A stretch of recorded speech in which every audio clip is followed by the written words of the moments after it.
Sacred Symbols, a PlayStation podcast, is brought to you by, well, you. If you want to learn how to support our show, go to patreon.com/laststandmedia.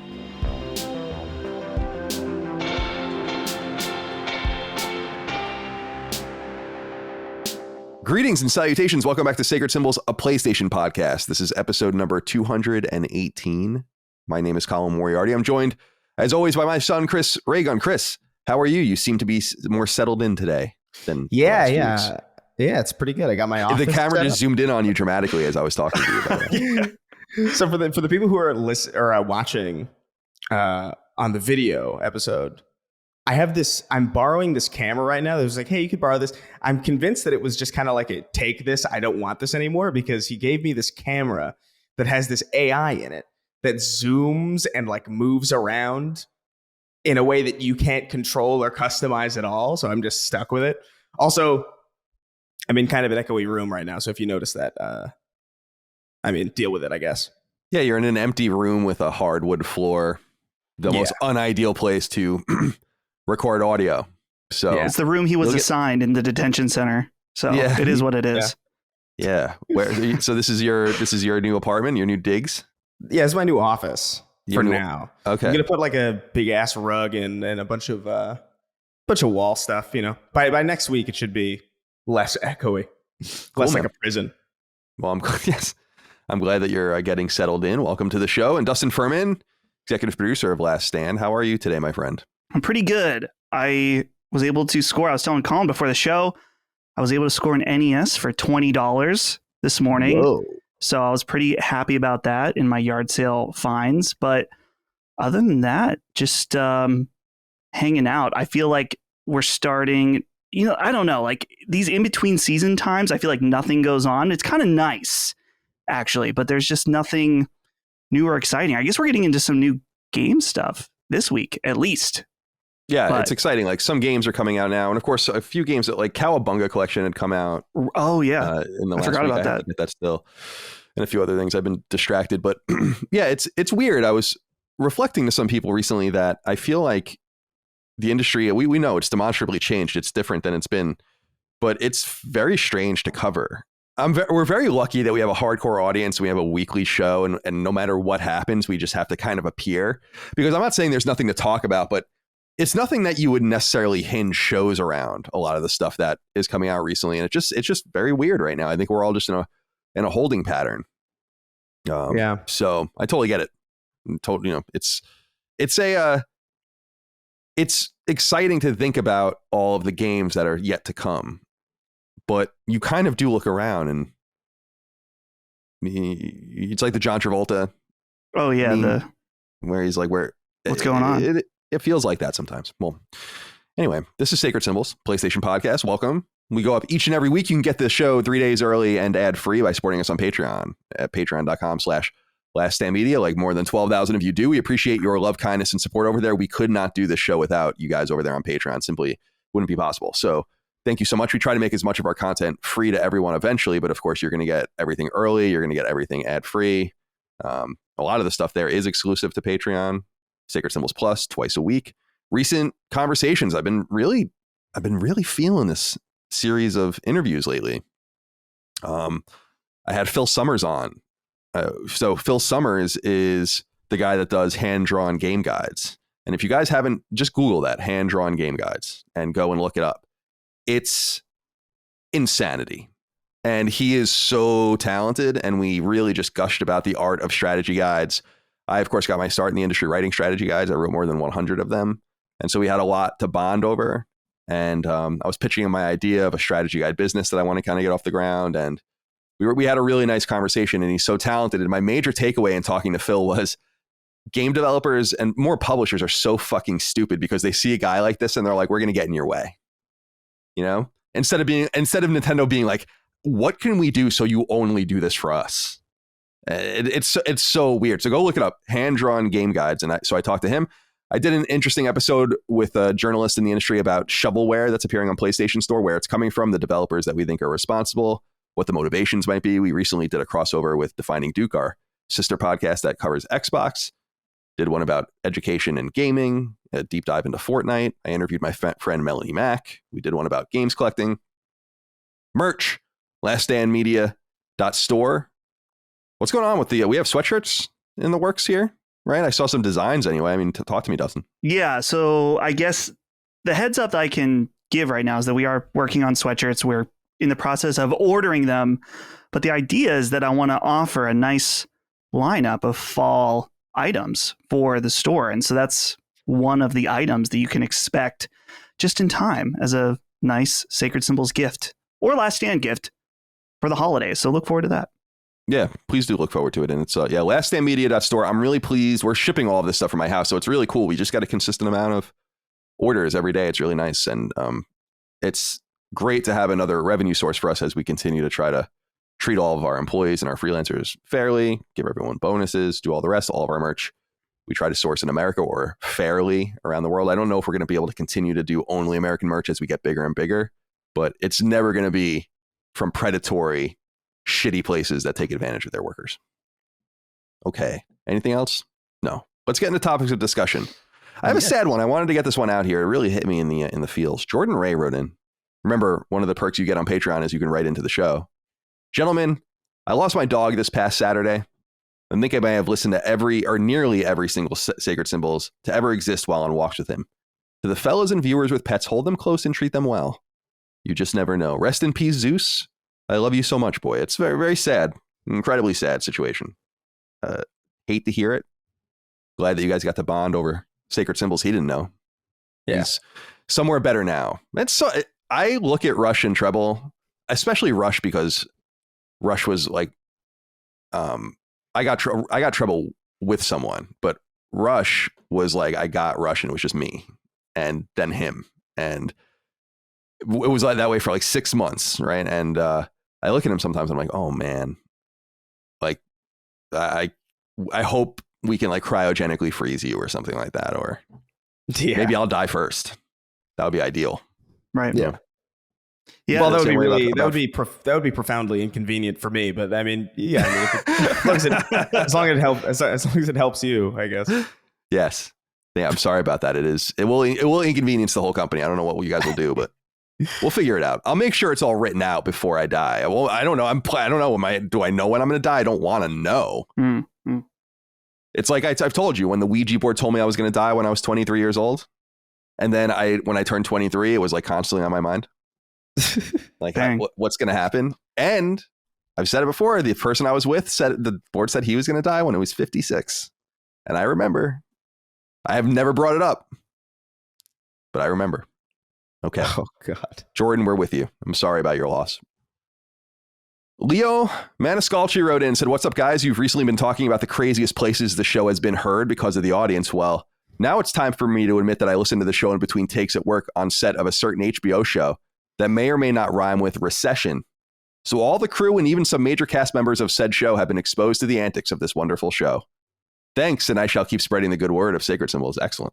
Wow. Most excellent. I like that show. I am not caught up with that show at all. I really liked I think I watched the first season and then a little bit of the second season. Really into it, but just kind of lost track of it. Yeah. And I think I canceled HBO, so I don't even have it right now, but I'll have to get it back for The Last of Us. So maybe I'll check that out. Good show, but glad that that's premium stuff, HBO. I'm glad that we're being played where we belong. I don't want to be played on the set of CW shows. No. Oh my God. Definitely not. I don't want to be in an Ice Road Trucker rig. No, that's okay. I like you guys on the Ice Road Truckers. That's fine. Why do people like that show? I don't know. There's so many shows that I'm just baffled. Like there are, I think, 10 different clones of the same show just on Netflix right now of just people trying to find love on an island, and it's like Love Island or Relationship Archipelago, and it's just I don't know. I don't know what's going on. It's lame. It's like it's as if it was all made by AI stem to stern. Like what? Yeah, I'm overwhelmed by it. I don't even bother going on Netflix. I have it, but I don't even use it. It's just because I go there and I'm like, I don't know what I'm supposed to do with all of this. It's too much. You just watch Breaking Bad again, like me. That's what ends up happening. I literally go to Hulu and I watch Always Sunny in Philadelphia. It's like my default. I'm just like, fine. I don't know what else to do. You know, it used to be The Office, but I'm not getting Peacock. No, God, No. Jesus Christ. Can't do that. I'm not going to. I had it for like a couple of months when we were doing Battlestar Galactica on Knockback, but like that, got rid of it after that. Okay. What are we talking about? Steve Harvey Oswald. Is that your real name? No way. Hey, Sacred Slitter Critters. Longtime listener who finally had to subscribe and speak up after last week's discussion about Dustin's wrist and or thumb. So I wanted to bring this up because I sent Dustin an email which has gone unrequited. Mm-hmm. Okay? Mm-hmm. Dustin, he says, speaking from experience, delaying care is always the wrong decision. So to fill everyone in, if you don't remember, last week in the never-ending arc of Sacred Symbols lore, we learned that Dustin has severe thumb issues on his right hand, and that he thinks he's like the quarterback of the Indianapolis Colts, and he's like, I can't be out of the game, I can't get surgery, or I'll play through the pain. But he's in fact the executive producer of a podcast network. All right, so let's just keep that all and frame that all. Last May, he says, I found myself getting an ultrasound from a very cute nurse who gasped at my junk for the worst possible reason. I waited months to go in out of fear of embarrassment to eventually discover the cancer progressed to my lungs. Long story short, yesterday, after a crazy year, including losing a nut, half of both lungs, and months of chemo, I got the news I'm finally cancer-free. On the way home, I popped on Sacred to hear your plight and had to sound off. Dustin, you're fortunate to have an employer who cares for your health, but in the end, only you can advocate for yourself. Things will get worse before they get better. We need our round-headed boy well. I'm sorry, I want to make sure I'm doing it justice. Dustin, I sent you an email. Yes. And I said, in part, you should absolutely positively get the surgery to make it better, and you shouldn't delay. That's my 2 cents. It is foolish to live in pain when there's a solution within your grasp. Time it for the holidays if you want to try to avoid missing work duties, but really, we can make do without you, and I'm sure Ben would be willing to help us out too. The sooner you do it, the sooner you're done with it and better. This has always been my philosophy with Band-Aid rips. That's what I said. Mm-hmm. And I told the story about when I had skin cancer. I got it done over the holidays just to get it done quicker. Let's go. Get it done. Dustin, what say you about your thumb? Well, I feel like, first of all, the comparison that I don't have thumb cancer. So I'm not going to. I'm going to cross myself. Oh, my don't. I'm not going to die from it. I understand the comparison, though, that Steve is making here. But I have been to the doctor for it, so I know what's going on. And I haven't, Colin, I did not respond to your email yet because I've been thinking about this whole situation, and I did not know quite what to say yet. But here I am on Sacred Symbols. Yeah, I'm putting you on the spot. I think it's a good. I wouldn't put you on the spot with something private, but this isn't private anymore. I just feel like you need to do something about it. I'm sorry. I felt like I just interrupted someone. Did someone say something? No. I think that.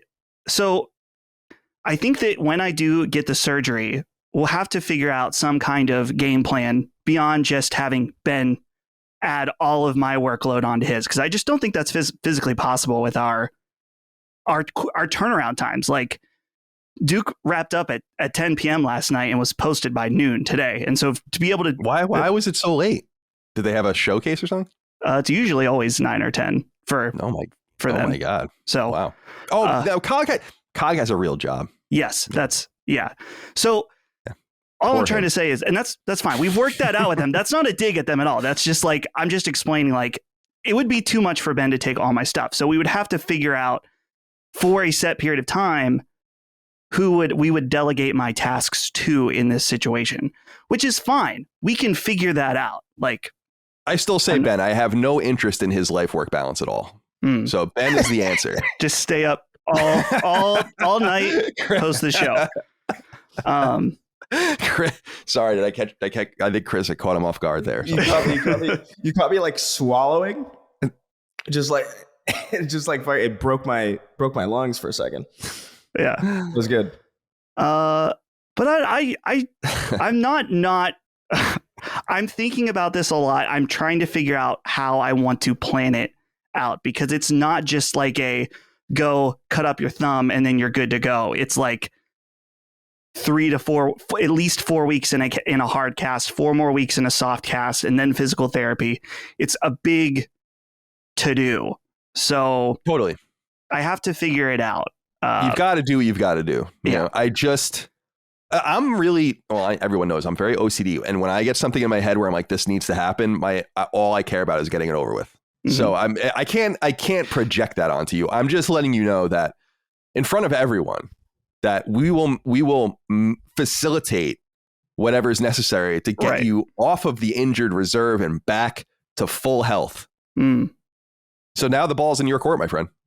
I appreciate that. I know that I am supported by you and the company. Like I understand that. I also just kind of don't really want to do it, but I know I need to. The thing is, when I did get it looked at, they put a cortisone shot in my thumb, which is one of the most painful fucking experiences of my life. But it made it feel better for, I don't know, 12, 14 months. So a long period of this I was like, oh, maybe that kind of fixed it up. But it does come back not as bad, but it flares up. Yeah, well, I don't think cortisone is going to fix it up. Well, So, it did for a year. Yeah, because you're not feeling it. that's we got a lot of great things done during that year. No, I'm just kidding. But so I'm just whatever it's your body. I'm totally my body, my choice, baby boy. Yeah. Do whatever you want. I'm just it's funny because I've told the story of my skin cancer on my nose, but what is even stranger is that it was there for 4 years before I even went to the doctor, because I just thought it was like a small mole or whatever. Right. And even when I went to the doctor and he cut it off, he said, and I fucking remember it because he was like, this is probably nothing to worry about. We're going to send it off.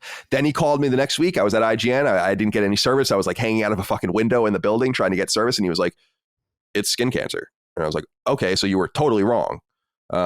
And that was like late November, early December. And he's like, I'm like, when can we get this done? He's like, well, we could do it in like December 22nd or something. I'm like, great. let's just do it. So I wish you well, whatever you think is best. If you want to continue to take pain shots, that's fine too. A lot of people do that. But just know it's just going to get worse and worse. I mean, obviously. And I think that once you get through the 8 weeks, you'll be glad you did do it. But I just want to, put a little bit of peer pressure on you. Sure. Because I think in this case, it's good. Okay. What else? Oh, so let me empower you now. Now that I've torn you down. Let me say back to back. I'm the focus here. Yeah, I'm going to build you back up now. Look at Chris with this fucking camera. This is too much. Thanks so much. It's too much. Shane Bain wrote in, don't move. Shane Bain wrote in, said,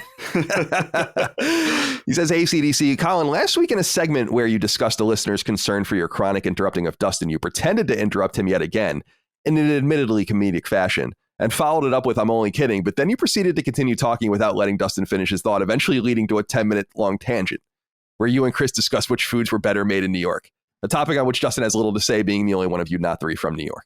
So were you only kidding, Colin? Were you? Or is this all part of an elaborate attempt to silence Dustin as he's becoming more and more of a fan favorite on your show? No. This is something a few people have written in about, because I Podcast Beyond, P.S. I Love You, when I was on those shows, I was looked at as like the fan favorite, like the Kramer maybe or whatever, like it's Colin. And Dustin, some people are claiming that you're stealing my thunder. But again, I want to say that I feel like we need that energy on the show because the host can't be that person. Mm-hmm. And, but I did come up with an idea that I put into the Discord recently that I think will empower all of our collaborators to say what they need to say to me. And I had this idea that, we've done a few episodes of Sacred Symbols Plus where I have the audience write in or do call-ins, and it's like, you just tell me whatever I'm wrong about or whatever you disagree with me about, question my taste, do whatever. And I was like, why don't we just do that internally? Everyone, like we can just have a podcast where everyone just tells me all the things I'm wrong about. And I can kind of just sit back. And if one of the things that I'm doing wrong is interrupting Dustin, then I can get a full workup on this. Do you think that that I would present that though? Like, I'm not like, who would be like, hey, this is what happens. You know what I mean? Like, I feel like that's a different thing. Like that's more about like hot takes and stuff. You know what I mean?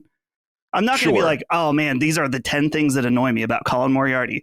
That's a YouTube video. That's not nearly enough. That's going to have to be a multi-part volume set. Whoa. But I like the idea of doing a show where it's like, well, because I don't like this thing going on where people are, and maybe I'm wrong, but people say that people are afraid to challenge me on the show. Have I ever told anyone not to challenge me on the show? If people feel that way, I'm sorry, but so I want to just give everyone the floor to say and do whatever they want. You know what? Fuck me. I mean, I'm just trying to guide the show and drive it. Right. But apparently all I do is interrupt Dustin. Dustin, the floor is yours. Well, I don't really know how to follow up after that. But I think that the point is, and I don't think that this intention he's talking about, let's say specifically last week, this instance is that you have a thought in your mind and it's perfectly acceptable to interject and say it. But the thing is that sometimes I'll be on a train, a thought train, but then it gets shifted to a completely different direction. And that's okay. You can't always say everything you want to say in a podcast. I learned that many, many years ago. It's not a big deal. But that's specifically what I think Shane is talking about in this instance. But it's okay. People, they don't need to come in. If I had a major problem with how Colin was treating me on this podcast, I would tell him.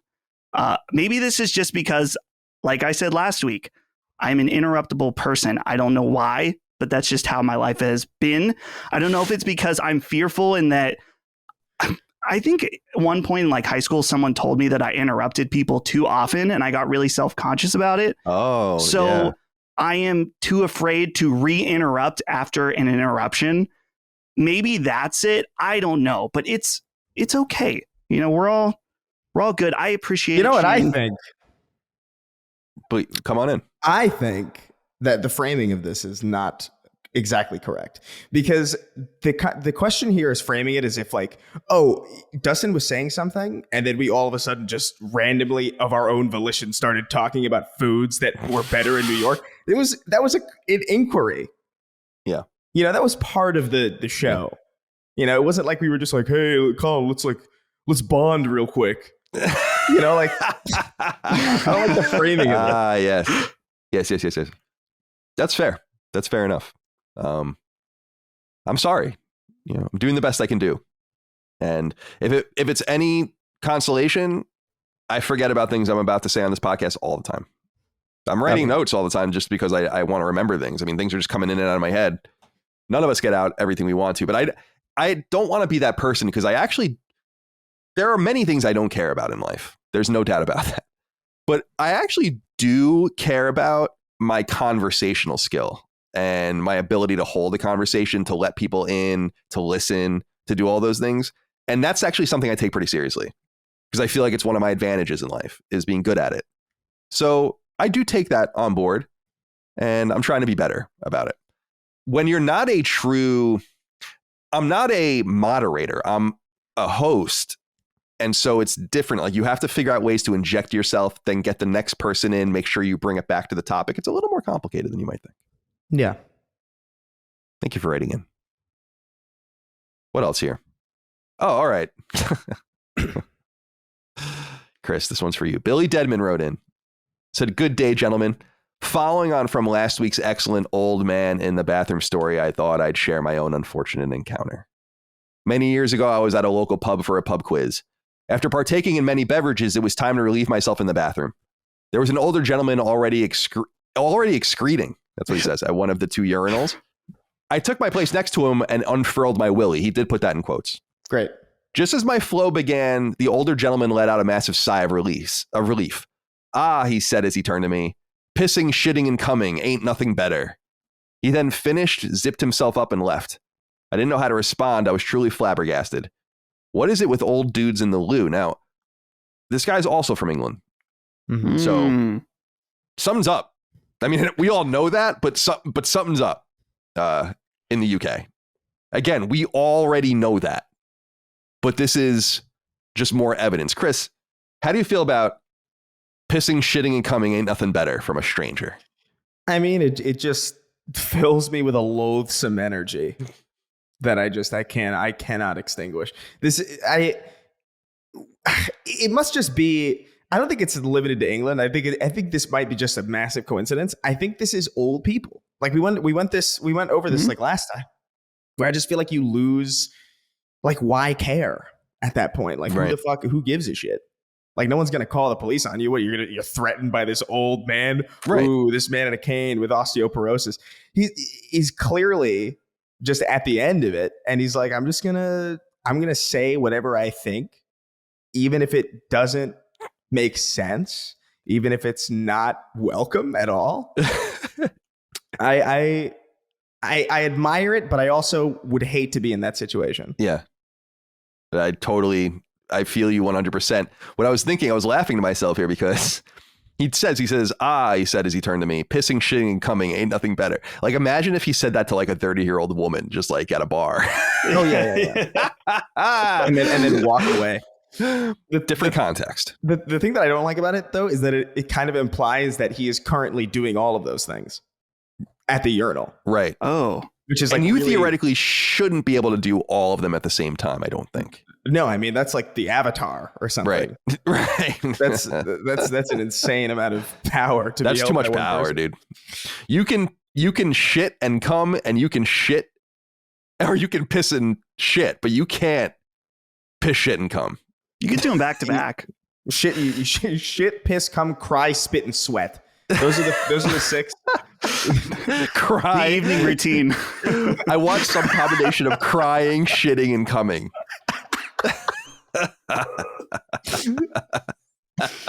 Oh my god. Okay. And now a word from our sponsor, BetterHelp. Customized online therapy that you can learn more about right now at betterhelp.com/symbols. I'll get right into it. Talking to someone about your problems is a good idea. It works, and it's something everyone should do when the burdens of life become too heavy to bear by yourself. And while you can and should talk things out with friends and family, it's also important that you take advantage of professionals that know how to listen and know how to help you improve whatever ails you. And BetterHelp makes it easier than ever by removing practical, financial, and logistical hurdles that would otherwise stop you from seeking care. See, it's okay to occasionally get mired in what's wrong, a relationship or work or something else. It's perfectly understandable to feel stressed out or anxious every now and again. Heck, for some of us, it's a fairly constant state. But ultimately, you need to put your shoulder into your problems and work through them, and BetterHelp can assist. BetterHelp is online therapy that skips office visits, not to mention driving, taking an Uber, or whatever else just to get there. Instead, helping you where it makes the most sense for, well, you, because you're the target of therapy. So BetterHelp makes it easy, matching you with a therapist within 48 hours after you sign up, and facilitating sessions that can be conducted over video or audio or even via text. The reality is there's no reason whatsoever in-person therapy is the only kind of therapy that works, and it doesn't stretch the boundaries of space and time to suggest that by meeting you where you are in a fashion that makes you most comfortable, the many benefits of therapy have their best chances of connecting, working, and making a real difference. Therapy has worked for me in the past. It's helped me deal with my own sorrow and traumatic events, and I'm confident it can work for you too. I'm equally confident that BetterHelp's modern approach to therapy is the way to go, because it lowers obstacles to access, and it's even more affordable than in-person therapy. It's important you deal with your mind, your spirit, your very well-being as a person. Doing so can make you less stressed and anxious, more confident and happier, and that's what we're all striving for, right? Therapy is about solving problems, and if you want to be a better problem solver, therapy can get you there. Visit betterhelp.com/symbols. That's BetterHelp.com/SYMBOLS to get 10% off your first month of therapy sessions. Again, that's betterhelp.com/symbols for customized online therapy that can help you live your best life. Whether you like it or not, the world revolves around money. And with our next sponsor, Chime, you can start taking good care of your money with their award-winning banking app and suite of banking services, which you can learn more about right now at chime.com/sacred. So they say the economy is so complicated that no one understands it, and that's probably true. But the foundation of a modern economy is something we all understand, and it revolves around people's checking and savings accounts, which every adult should have. It's through those that you can stash away what you make, spend what you'd like, and interact with the economic world around you, both in person and online. If you sign up for a Chime checking account, not only will you be free of monthly fees, but you'll gain access to tens of thousands of in-network ATMs around the country that can let you get your hands on that cold hard cash without worrying about paying out-of-network fees. And that's what Chime is really all about, avoiding fees where possible. There are no maintenance fees or minimum balance fees either, so their services are flexible. And you can even get your savings account set up as well as get your very own credit-building Visa card all through Chime. Heck, you can even send money to anyone, even if the recipient doesn't use Chime, and you guessed it, there are no fees for either party there either. My friends, take good care of your money. It's truly important. For those looking for safe, basic banking services that everyone should have, Chime is the place to go. Chime, no monthly fees, no vibe-killing fees. Sign up for a Chime checking account only takes 2 minutes and doesn't affect your credit score. Get started at chime.com/sacred. That's chime.com/SACRED. Again, that's chime.com/sacred for a checking account, a savings account, a banking app, and more. Chime is a financial technology company, not a bank. Banking services provided by and debit card issued by the Bancorp Bank or Stride Bank N.A., members FDIC. Out-of-network ATM withdrawal fees apply except at MoneyPass ATMs in a 7-Eleven location and at any Allpoint or Visa Plus Alliance ATM. Other fees, such as third-party and cash deposit fees, may apply. On a lighter note, Ollie G wrote into us and said, "Hello, Burger Slits. Your friend asks you for a burger, and you return with a burger. Your friend is now angry because there is no cheese. Who is wrong? I'm surrounded by peers that believe a burger means cheeseburger, and I need this settled." This is the final random inquiry of the week, and Dustin, I thought I'd throw it to you first. My answer to this one is, I feel like the answer probably is cheese as expected if it's an inoffensive or culturally acceptable cheese. And so what I mean by that is in the United States, American, a mild cheddar perhaps, I don't think anyone's going to be offended by that. If I asked you to go get a burger for me and you came back with it with blue cheese on it, I'm shoving it straight in your ass. You know, like 100%, not even acceptable. But I do feel like a burger without American or cheddar or something, it's a little incomplete. What do you say? Yeah, I don't understand why you would even want a burger without cheese in the first place, which this is an option if you go to like Five Guys, for example. Everyone's been to a Five Guys, right? They have them on their menu, like hamburger, cheeseburger. These are separate menu items. So clearly there are people that are looking for the burger experience without cheese, which I find somewhat unsettling just because I think that is one of the best parts of the experience. But I don't know, because of those being two distinct options, I feel like maybe there are more people out there that would need that distinction. But for me, a burger always has cheese no matter what.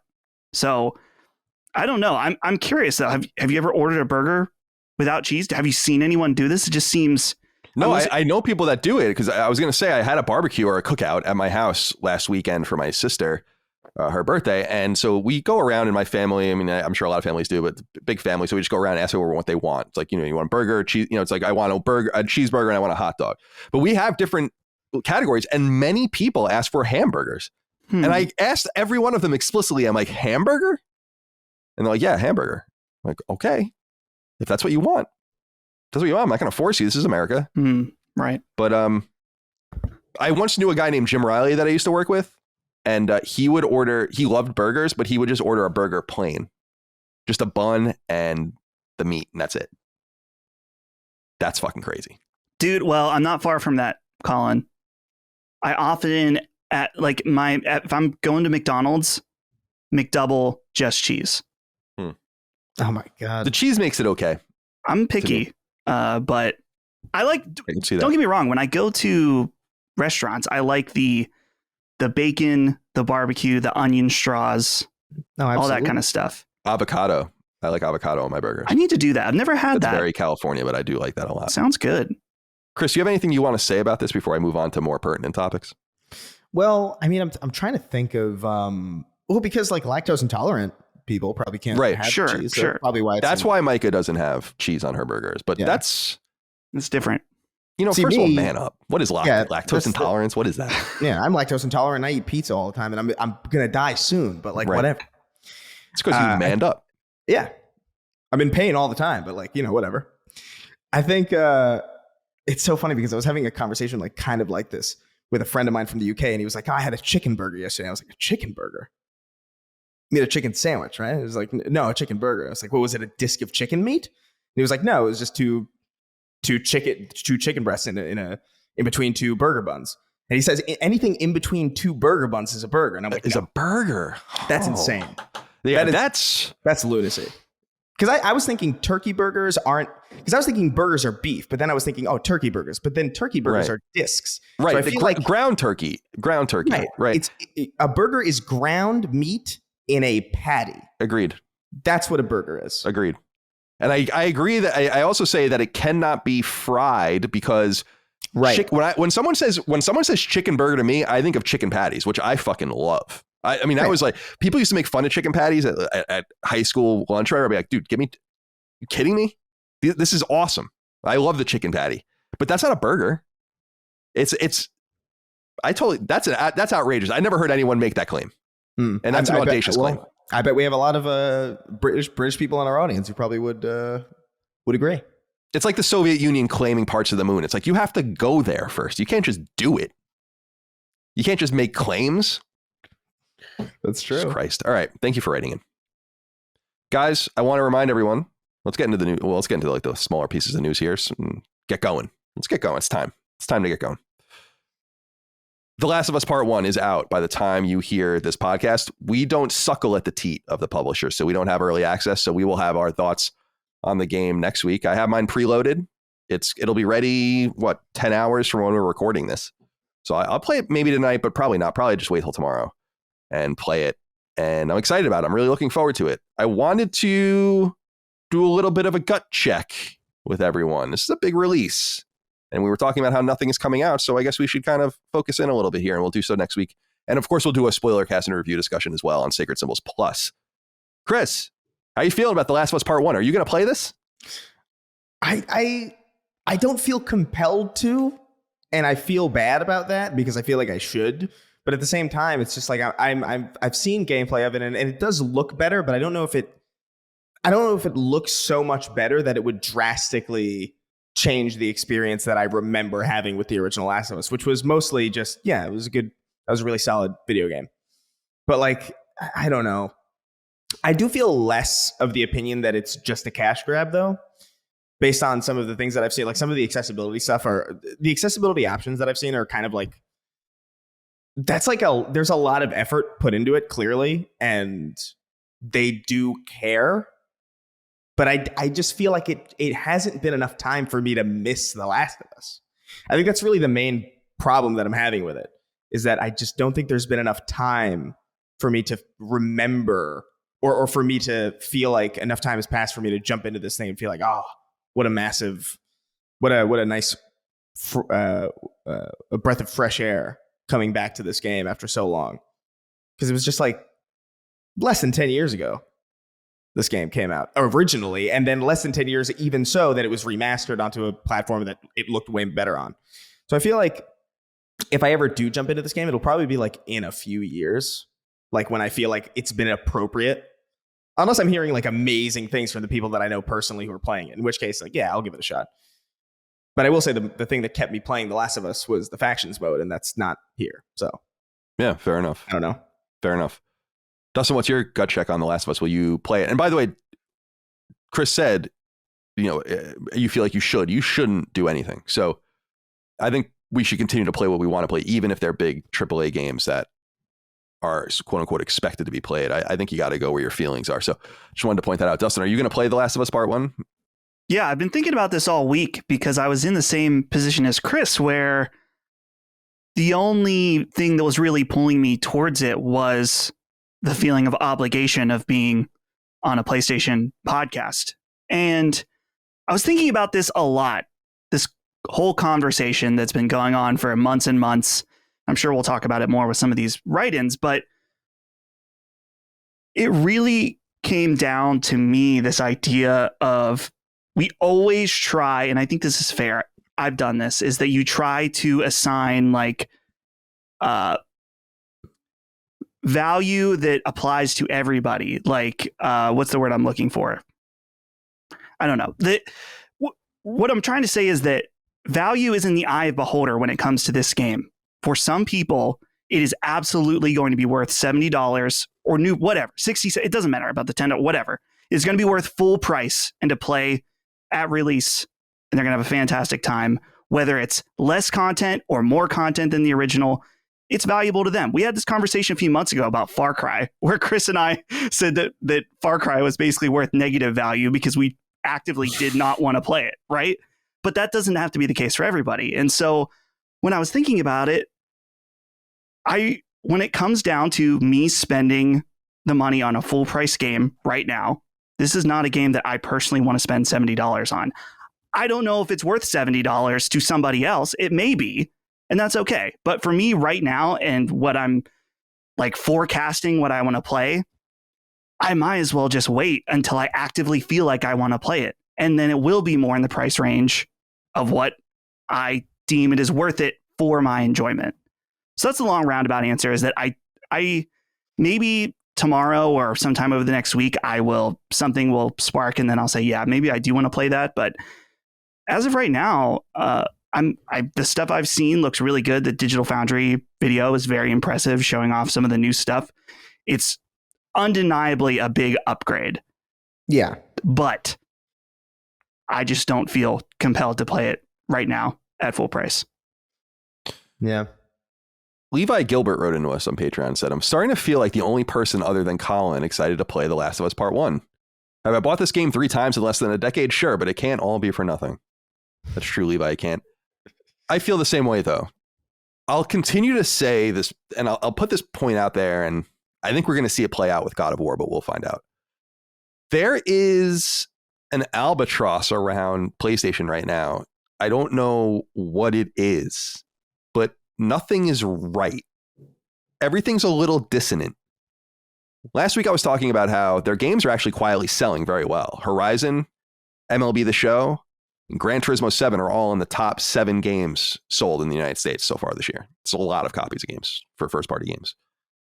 And God of War will probably be in the top 5 when all is said and done. Last of Us Part 1 will probably be in the top 10. So they're selling games, but it's a soft year. It's a down year. People are playing and spending their monies in different ways. Even with those games going right, I thought Horizon Forbidden West was actually exceptional. And Gran Turismo is being well received and all the rest. There just seems to be extra expectations going into what PlayStation should deliver, and people kind of ready to take the piss out of them. I just kind of feel it, right? I think it is subjective. I think it depends on how you look at things, your viewpoint, but it just feels that way.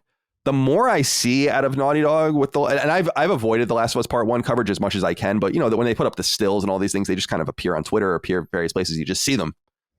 And there was this one shot that they showed of a Fedra guard. I think it's in Boston early in the game. And it's like comical how much they upgraded in just this one shot. And I was like, this is a remake. I mean, this is a full up. That's a totally different model, totally different rigging. It's the environment has been improved. Everything's different. Even the design is different. For instance, the original guy has like a flashlight on the front of him, but it's because I think they wanted to give him a little bit of panache when the textures weren't reading quite deeply on PS3, but they removed it. You don't actually need that noise anymore. It's not necessary. And I was like, there's a little bit of work that went into this. And so I'm going to reserve judgment until I play it. But there are a couple of things I wanted to get into about this. Vincent Castro wrote in and said, my slit is looking like Colin was right again, and reviewers are judging another PlayStation game harshly. Again, that's subjective. This time it's The Last of Us Remake, which landed at 88 on Metacritic. That's 7 whole points less than the original and its remaster on Metacritic. If the remake is the exact same game as the original with improvements on top of that, the score should at least be the same as the original, right? Even remakes like Demon's Souls or Shadow of the Colossus either met or exceeded their original game's review scores. What do you boys think? Should talking about a game's price or if a game is necessary or not, should that exist in a review? So there are a few things that we need to get into here. I'm wondering, and I don't want to worry about the price thing actually, because that next thing we'll talk about next. Yeah. But I want to focus in more on the scoring.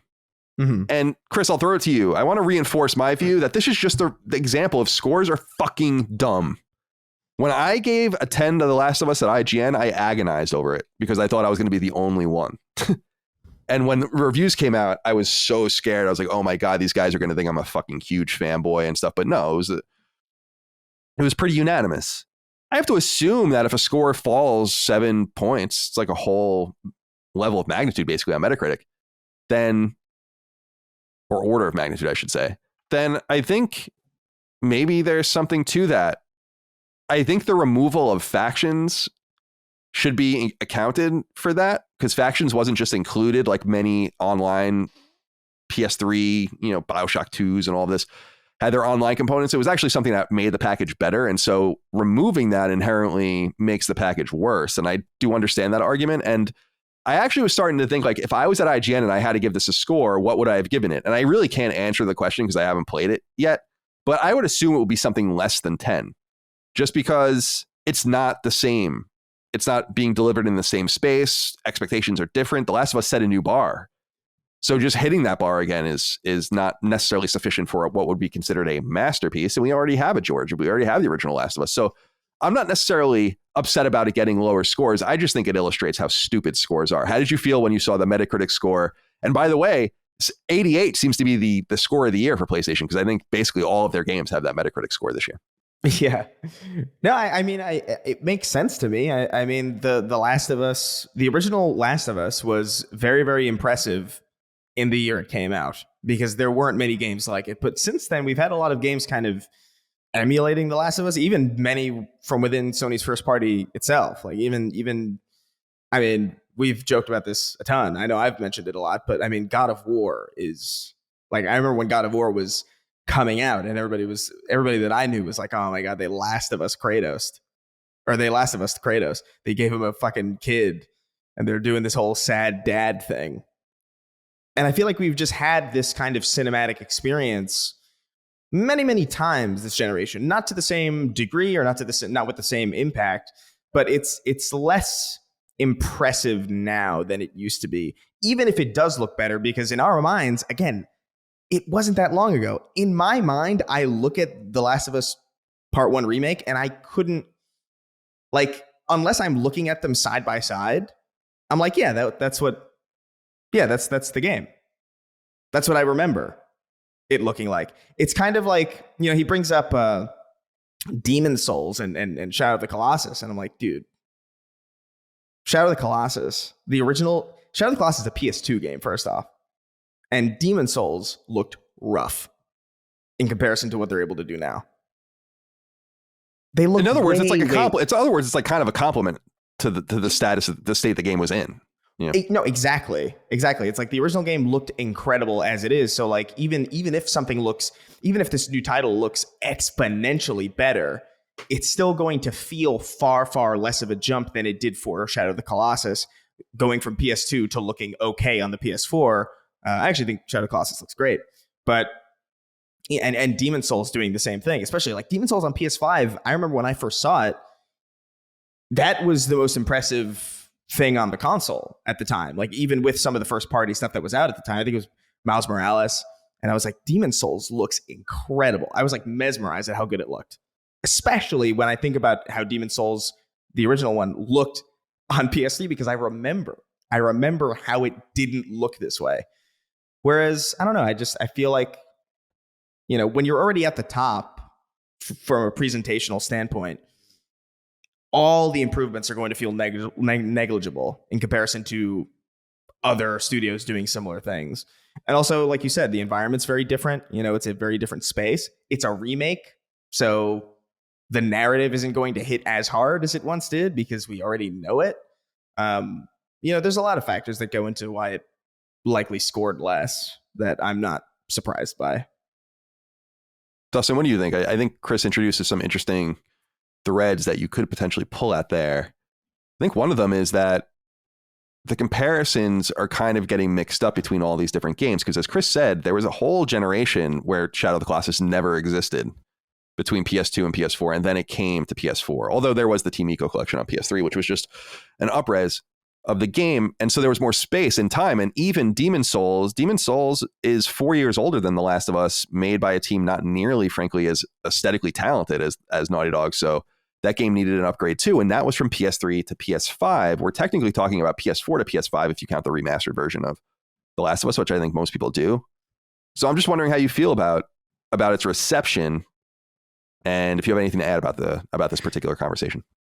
In my opinion, a site or a reviewer, when reviewing a remake that is a faithful remake like this, should review it for the qualities of the remake. Now, obviously, this gets very messy with conversations we've had before, talking about the difference between remaster, remake, and reimagining, because Last of Us Part 1 as a remake is nothing like Final Fantasy VII remake, right? Like they're entirely two different scopes of what a remake is.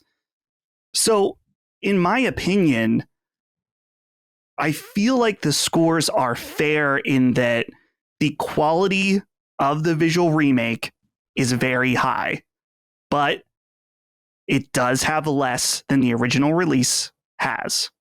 So you can knock it for that. So having it hover in the high 80s to me makes sense. But Colin, I think that you brought up the fantastic point that review scores are inherently very dumb. And I just want to highlight this one. I'm not trying to pick on this reviewer or this site at all, but it does not make sense to me. I saw this on Open Critic from Metro Game Central. And again, I'm not trying to pick a fight. I just don't understand that their one sentence summary at the end of the review, which again, this is, you should probably read the whole review, but this is what Open Critic picked up. It says, in short, a completely pointless remake of one of the best games of the last decade, except with only half the content and at double the price. Score 8 out of 10. Like, what? Are you serious? Now, Pointless. Here's the thing. I'm sure that if you read the entire review, you would glean a lot more nuanced information, which that's the point. But still, it's shocking to me that that would be, it's called the too long didn't read in short wrap up sentence. It just doesn't make any sense to me at all. And so that's something that I think people have to keep in mind with Metacritic scores and stuff like that, is that each site has a different, especially when we're coming to remakes, have a different thing that a different way that they're approaching this from. Some of them may be reviewing it, including the story and what all the original game had to offer. And maybe then, yeah, if they are doing it from that perspective, maybe it should have been a 10 or whatever. But some of them are probably only reviewing from the perspectives of the inherent qualities of its remake, which at that point, I think that the lower scores, which it's not even really a low score, it's just lower score, is acceptable. I don't know. It makes sense to me. I really think, I mean, doesn't this conversation bring to bear the black hole at the center of criticism that was exposed by video games, I think? And what I mean by that is the idea of criticizing, being a critic, is hundreds of years old. But when a book would come out, someone wouldn't be asked to read the same book that someone, necessarily went back and updated or something. This was a very rare thing. You put a book out, it's reviewed, you put out another book, and so on. Maybe you go back and write a new forward, or maybe you add a little bit of an epilogue or whatever. But it was easy to say, like, place and time, this is the product. Place and time, this is the product. And you can kind of cross-reference them, but that old product would never be re-released in such a way that it would necessarily come to bear that it's like, well, I got to review the Lord of the Rings book again. It's like, no, like the Lord of the Rings came out in the 50s. Yeah. So like it was reviewed then, the same book that exists now. And a remake challenges the whole notion of the space and time of a review, because you have The Last of Us, and now it's like, well, okay, I literally reviewed that game 9 years ago. I don't even know what I would give it today. And because I can't remove the game and everything that's happened since from my mind. But now we are forced to do that and then put a numerical qualifier on it. It's nonsense. It's just, it's impossible. It's going to get worse and worse. This brings up why the best kinds of reviews are conversations and not, right, diktats that you put out there with fucking, with a byline on it. It just doesn't work that way anymore. It's got to be deeper than that. Sacred Symbols is brought to you by Factor. What do you think of when you think of fall? For me, it's the nice cool weather, maybe some apple cider, starting to think about Halloween a little bit. It's also thinking about a really packed schedule with new game releases, different content, and things can get pretty hectic. Luckily, Factor's ready-to-eat meal delivery keeps me fueled up and feeling great, no matter how busy my days and nights can get. If you need a quick lunch or nutritious meal that's ready in minutes, Factor makes it easy. And it's cheaper than takeout, and that is a serious fall win. Factor is the perfect mealtime solution for an on-the-go lifestyle. Their fresh, never frozen meals are delivered ready to heat and eat in 2 minutes, so you can grab a bite and get on with your day. Factor meals save me time, and they also keep me satisfied. Their chef-crafted recipes are packed with restaurant-quality flavor, and it is real good, guys. I almost can't believe it's dietitian approved. I love Factor because I can be a bit of a picky eater, and Factor now offers 30 plus meals a week and 36 additional add-on options like smoothies, juices, snacks, and more to keep me going no matter what's on the schedule, and it fits the things I like. Head to go.factor75.com/sacred130 and use code sacred130 to get $130 off across 6 boxes. That's code sacred130 at go.factor75.com/sacred130 for $130 off. And the one thing that I wanted to bring up was the pricing argument too, and then we'll leave it after this because I'll play it. It doesn't sound like you guys are going to play it, but I'll play it and we'll have more to say substantively. Matthew Coleman wrote in, said, "Good day, CDC. Last of Us Part 1 reviews are in, and I have to say I'm seeing a particularly worrying trend. Reviewers seem obsessed about price. To me, this is a disastrous mistake. Reviews are timeless. Their purpose, in my opinion, is to analyze the product for what it is and give an informed opinion. The issue with involving prices in the discussion is it immediately limits the intended audience for a review. Someone reading a review later no longer has a relatable frame of reference. Same with someone who is fine paying full price for a game at launch. Should price point be a consideration in reviews? Do you agree that including it limits the intended audience for the review?" It is a catch-22. I don't know. I never knew the answer to this question when I was a real critic and now that I do podcasting. I really don't know. I feel like it's kind of strange for there to be a focus on pricing when the people writing the reviews are not paying for their games. So to me, it seems a little try-hardish. You can't unmaterialize the reality that you got the game for free. So judging whether you pay $70 for it is impossible because you can't judge it from a vacuum. So I find that a weird part of it. And I think you're right in the sense that maybe focusing on price in any meaningful way is a distraction from a product that will ultimately be worthless, right? And in 80 years, The Last of Us will be on the, and this is incredible to say, but it's true. The Last of Us will be in the public domain.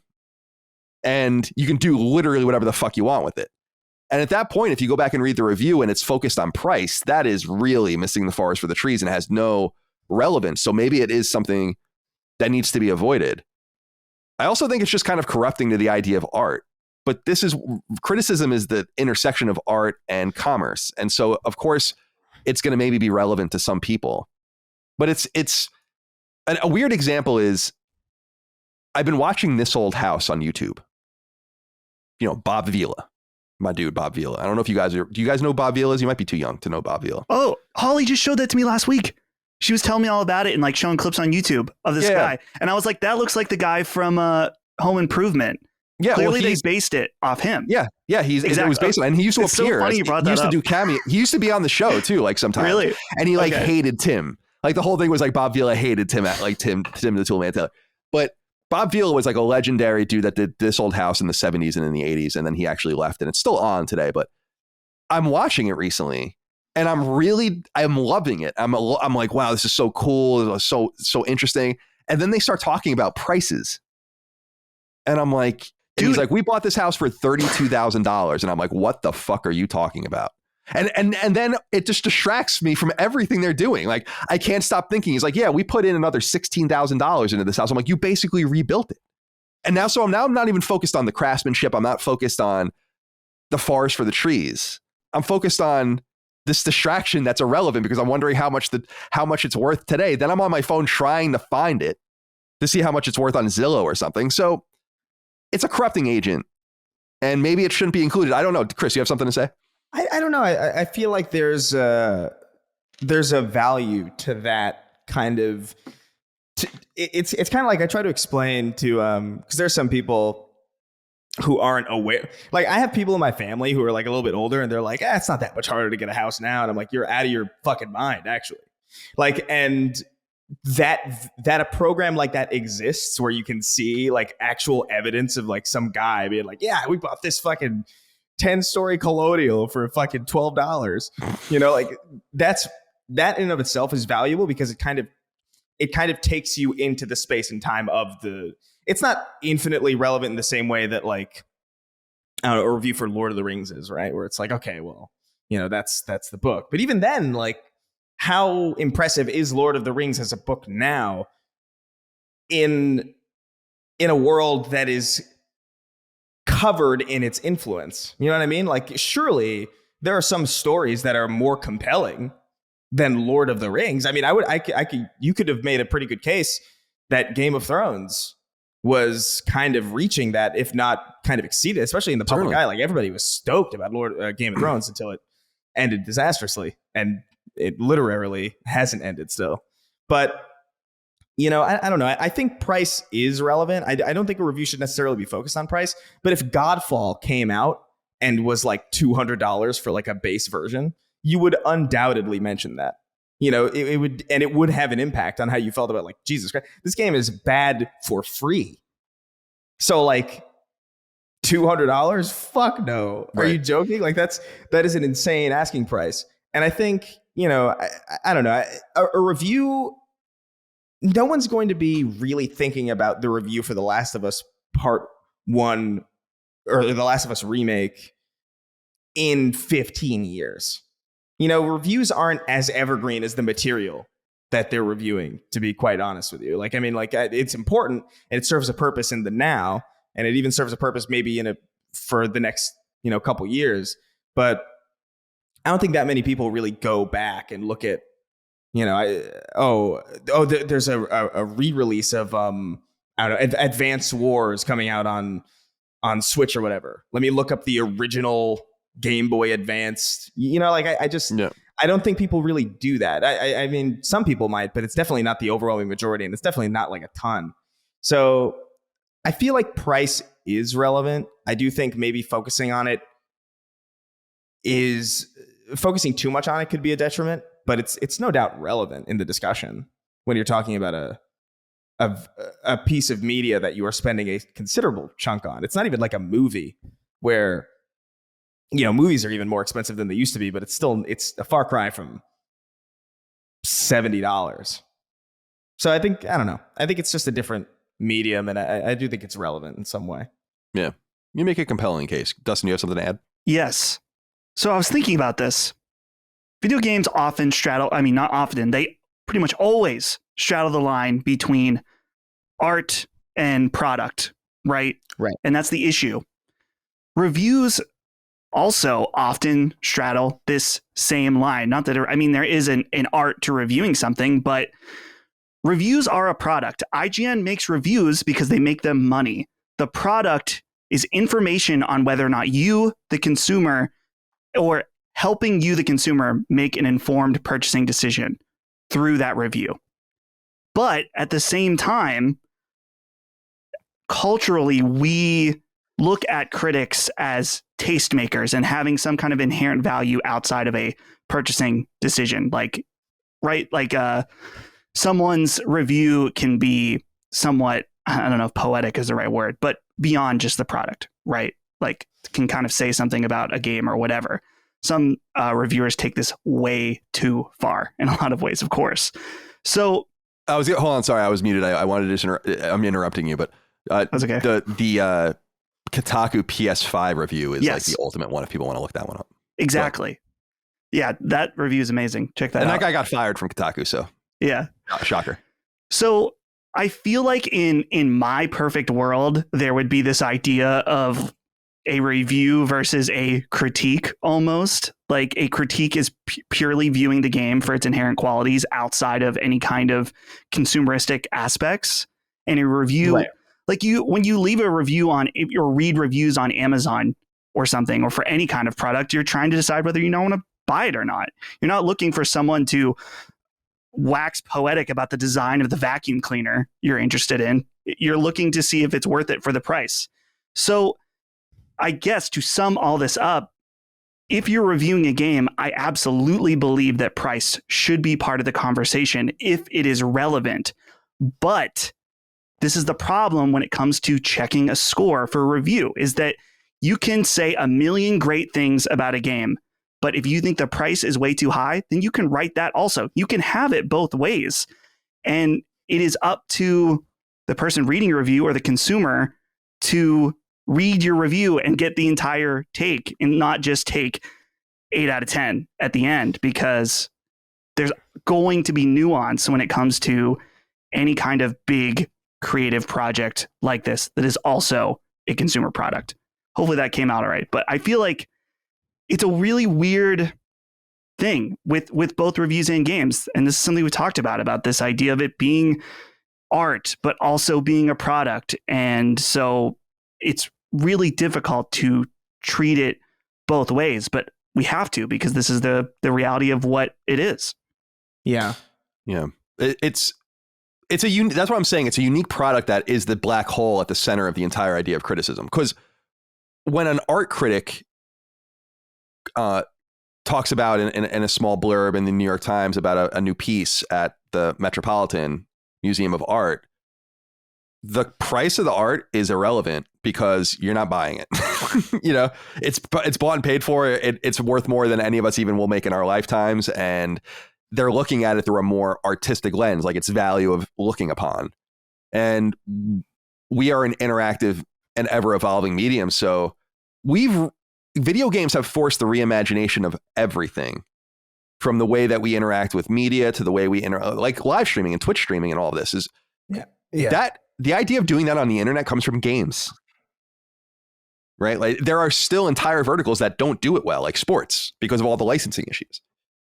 And so games will continue to lead the way, and maybe there'll be a new way to criticize and a new way to look upon things as we get further that takes into account the sliding scale of value that I think is inherent, because The Last of Us Part 1 will eventually be basically worthless. And then what is the review? If it's all about it's $70 and it's like, well, who the fuck cares, dude? It's not $70 anymore. But I'm sorry, Chris, you had something. I was also saying all this is inherently subjective. You know what I mean? Like, I think it's up to the consumer to interpret all of that information through their own lens. Or it's like if I saw a review for like Halo 2, if like Halo 2 was like released in the modern day and somebody was like, this is pretty good, but it's not worth $60. I'd be like, I'll pay $150 for Halo 2 in the best condition that it could possibly be in, and like the best version of it possible. I would pay a lot of money for Halo 2. Just like any fan of like anything would probably pay a ton of money for like the complete box set of like their favorite film, even though they've seen it already. A lot of this is like very, it's very consumer driven, to the point where it's like, I think price is a valuable thing to have in a review. It's just also, it's up to the person taking that information in to kind of interpret it as to whether or not it's important to them, or, a lot of this is. Reviews are interactive in that way. They certainly are today. And they always have been in the way of like letters to the editor and all that kind of stuff. I used to love that stuff when I was a kid in magazines. I wanted to present, before we move on, this is totally apropos of nothing, but I wanted to just present we were talking about the housing prices in 1979. I was thinking about this. So in this old house that I was talking about, they bought an old rundown 3-story colonial house in suburban Massachusetts for $17,000. And the same year, okay, so actually the year after, 1980, I think it would be, the Apple Lisa, which was the first personal computer with an accessible price that had a graphical user interface and all the rest, the progenitor of the Macintosh, cost $10,000. So in other words, the scale here is sliding, where electronics have become so affordable that it's actually comical, wherein housing has gotten so expensive wherein it's comical. And yes, there is inflation and the value of various currencies that inflate and deflate over time. It's not apples to apples at all, but it just goes to show you that today you can buy a PS5 for $500, and inflated, that $500 back in the day would have gotten you 1/20th of an Apple Lisa. So just food for thought as we complain about how much things cost. I'm more worried about the cost of the essentials, not the non-essentials. And sometimes when I hear people arguing and quibbling over $10 with a video game, it's like, I appreciate and respect that because we all have our internal values. I talked about that with Saints Row last week, where I'm like, I'm not paying $60 for this game. So maybe another time when it's way cheaper. But I also get concerned when we're in the like where it's like, if $10 means that much to you, this may not be a good hobby for you at all, right? Like, because costs are coming down, accessibility is getting higher. And I worry about hearing that, where I want to be like, maybe save your money and play the games that are cheaper and more accessible until you can get involved in buying $60 and $70 games and judging them from that lens. Because it's kind of so fractured about the way people argue about it. Some people argue about it from a point of scarcity. Some people argue about it like it's nothing. That's why I try to make sure that we buy our games. At least on Sacred Symbols. I can't control what other people do. Okay. Let's get out of The Last of Us. We have nothing else to say for now. I'm sick of talking about it already. Rumors percolating of a state of play that might happen by the time we record again. Now, as of the time we're recording, there's no word on this. I don't know if it's true. It's long been rumored that there will be an early September state of play. They sometimes announce them days out. I feel like they would have said something by now, but maybe not. I mean, often they keep things much closer to the chest. So just wanted to throw that out there that might be happening. No expectations there to really talk about. I have no idea what they'll say. I wanted to talk about this. They actually just confirmed it before we are recording, but the new Assassin's Creed game will be called Mirage. And Ubisoft has confirmed this, but sources had confirmed this past week that the new game was called Assassin's Creed Mirage. And this really pissed me off because, of course, on August 19th, we went live with the Assassin's Creed Mirage scoop that the new game was called Assassin's Creed Mirage. People ask why I care about this so much. And I care about it because it's kind of fucked up, don't you think? People are like, well, maybe they just missed it. And I'm like, I'm sure that they did. But when you bring it up, the proper thing to do if you're a journalist is to correct your story to say as originally reported by, which is the basic journalistic standard by which all things happen. For instance, if AP breaks a story and then Reuters advances something on that story, they say as originally reported by AP, and then they put their information out there and then their new information. And so that's what annoys me, because it's like it's an important piece of the quality of the show. Like, this happened just last month when Axios and Stephen Totillo reported in quotes that the Quarry was the Stadia game and that 2K came and saved it. I'm like, we fucking reported that months ago. And when it was brought to his attention, which I know it was, he didn't correct the story to say as originally reported before introducing new information. That's just that. Does that get into my craw? Yeah, it does. It sucks. It's bullshit, because we go out of our way on this show to cite all of our sources. So I expect the same in return. So yeah, do I expect people to tear to a 4-hour podcast to get to the nitty gritty news that the listeners of the show get? No, but when it's brought to your attention, you have to go back and correct it. And you look petty and stupid when you don't.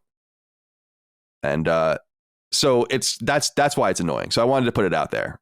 But yeah, Assassin's Creed Mirage is real. I told you it was, and we're going to learn more about it. I think we might have more to say about it next week on the show, but I'm not sure if we're positive about that. Yeah. I also wanted to point out, although we don't have to get mired into this, that the UK economic regulatory body is slowing down heavily the Activision acquisition from Microsoft. And Video Games Chronicle reports about this. People can go read the full story if they want. It's called UK Regulator Concerned Xbox Activision Deal Could Significantly Weaken PlayStation. And this comes from the UK's CMA, or Competition and Markets Authority. In a so-called 35-point summary, it said in part, quote, the CMA is concerned that having full control over this powerful catalog, and they're talking about Activision's catalog of games, especially in light of Microsoft's already strong position in gaming consoles, operating systems, and cloud infrastructure, could result in Microsoft harming consumers by impairing Sony's, Microsoft's closest gaming rival's ability to compete. It went on later, quote, the CMA believes that in short to medium term, the main rival that could be affected by this conduct would be Sony. Evidence suggests that Microsoft and Sony compete closely with each other in terms of content, target audience, and console technology. And then they went on to say later, quote, PlayStation currently has a larger share of the console gaming market than Xbox, but the CMA considers that Call of Duty is sufficiently important that losing access to it or losing access on competitive terms could significantly impact Sony's revenues and user base. The impact is likely to be felt especially at the launch of the next generation of consoles, where gamers make fresh decisions about which console to buy. The CMA believes that the merger could therefore significantly weaken Microsoft's closest rival to the detriment of overall competition in console gaming, end quote. So this is interesting. I don't want to get too into it because it really has nothing to do with what we cover on this show. It's really more Microsoft's problem right now.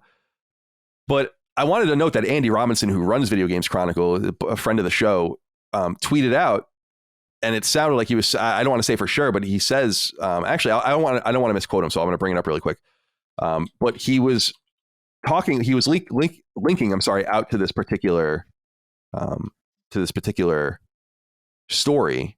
And he said, where is it? Yeah, he says, have no doubt, behind the scenes, Sony is concerned about the Microsoft Activision Blizzard deal and is actively sharing its side of the argument. This deal could take a long time to go through. So this forced, I think, Microsoft to reiterate what we've already said on the show. And I do not know why people are in a dreamland where this isn't what they've already said, but it is, which is Microsoft has reiterated their position where they're like, we are going to bring Call of Duty to PlayStation every year. We are going to do it. Right. And it's so funny that people they've been saying this for 6 months now, but they've reiterated that. And I think they've reiterated that in starker terms. I don't know if you guys have anything to add here, but I wanted to bring this up. Dustin, do you have anything you want to bring to this story before we move on? Yeah, I think that there was a bit of new information. Not that, again, this is like a water is wet new information where I think Phil Spencer did confirm that the plan is to bring Activision games to Game Pass, which we all knew was the case, but he had never officially confirmed. But it's funny. We talked about this a few weeks ago when we were at the back and forth between, was it in Brazil, right? With Microsoft and Sony, that just both companies talking out both sides of their mouth, where there was a post on the Microsoft blog today from Phil Spencer, which is our view on the Activision Blizzard acquisition, where it basically just repeats the same stuff, that they are committed to making the same version of Call of Duty available on PlayStation on the same day as games launch everywhere. And it's funny because earlier in the article, he says, to reach the billions of players where they are, and no matter what device they play on, we need to embrace choice. It's like, okay, you're all about choice. You bought all these other studios to lock away games from PlayStation, and PlayStation buys a bunch of exclusives to keep them away from Xbox. So both sides are talking about how it's so important to have these games available on both platforms. At the same time, the other hand is doing exactly what they're speaking against, which I get it. They're both trying to achieve their goals, right? And so they're, as a company, are going to talk out both ends. But it's just hilarious to see it this transparent on both sides. Yeah, very well said. I totally agree. It's hard to kind of defend the existing both sides have to defend an opposite existing business and pretend that they don't kind of covet the other side's business too. Mm-hmm. Like Sony has to pretend that like we need access, like we don't exist without access, pretending that they don't have like a myriad of exclusives. Microsoft's like, we don't think we should have exclusives, as they lock down all these studios that perceivably give them an advantage on Game Pass. So I think that's very well said. Chris, do you have anything you want to add about the Activision saga? I don't know. I think you guys covered it pretty well. Also, this is like getting into like legal stuff where it's like, look, we'll see what happens, I guess. But I think it'll be fine. Like we've said many times, these games are coming to PlayStation. Yeah, I don't know why anyone thought otherwise. And talking about speaking out of both sides of your mouth, it's funny to hear these arguments about Microsoft bought Bethesda for like a ninth of the amount of money that they're going to buy Activision Blizzard to keep their games exclusive, but have spent 9 times more than that to make games for everyone. So again, it's total nonsense. Just that the mergers and acquisitions can't even really justify themselves. That's why I just don't want Sony involved in this, although we're going to have another acquisition to talk about later in the show. Just a little bit of a surprise here for you. Don't give a shit about this, to be honest. I'm trying, but I just don't care. The Twisted Metal TV show. Apparently it's done. The first season is wrapped in post-production. So we have that to look forward to, I guess. I have nothing more to say about that. And then Game Informer's new cover is dedicated to God of War Ragnarok. They also have new gameplay over there, new information. I have not watched it. I'm not going to watch or read anything. I don't know if you guys have seen it or if you have anything to say about it. Chris, did you check it out?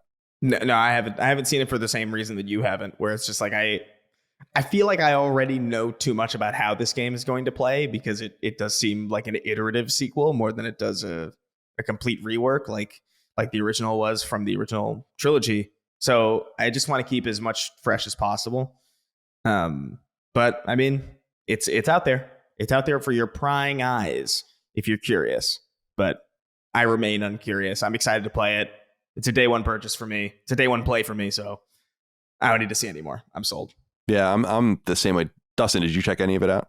I saw a tiny bit of the gameplay clips and I looked at the screenshots and it certainly looked like God of War. And I'm in the same boat as you guys, holding off. And especially right now, because I'm actively playing the 2018 God of War, that I just want to go in fresh. It's not far now, so why spoil it when it's so close? I totally agree. There's no reason to do that at this point. November is soon enough. A new PS5 model has appeared. It's not anything really crazy. It's just another iteration on the basic model. It's appeared in Australia first. It's dubbed CFI 1200 or 1200. So CFI 1200, the model. And it'll be releasing in mid-September, but is already appearing in some stores. And the only difference, apparently, according to pressstart.com.au, so an Australian site, is that it's a little lighter, 500 grams lighter. So it's losing weight as they get through different product iterations, which is good. And then I wanted to ask you guys, I just added this actually before we started recording. This kind of rubbed me the wrong way. I don't know if it does for you too.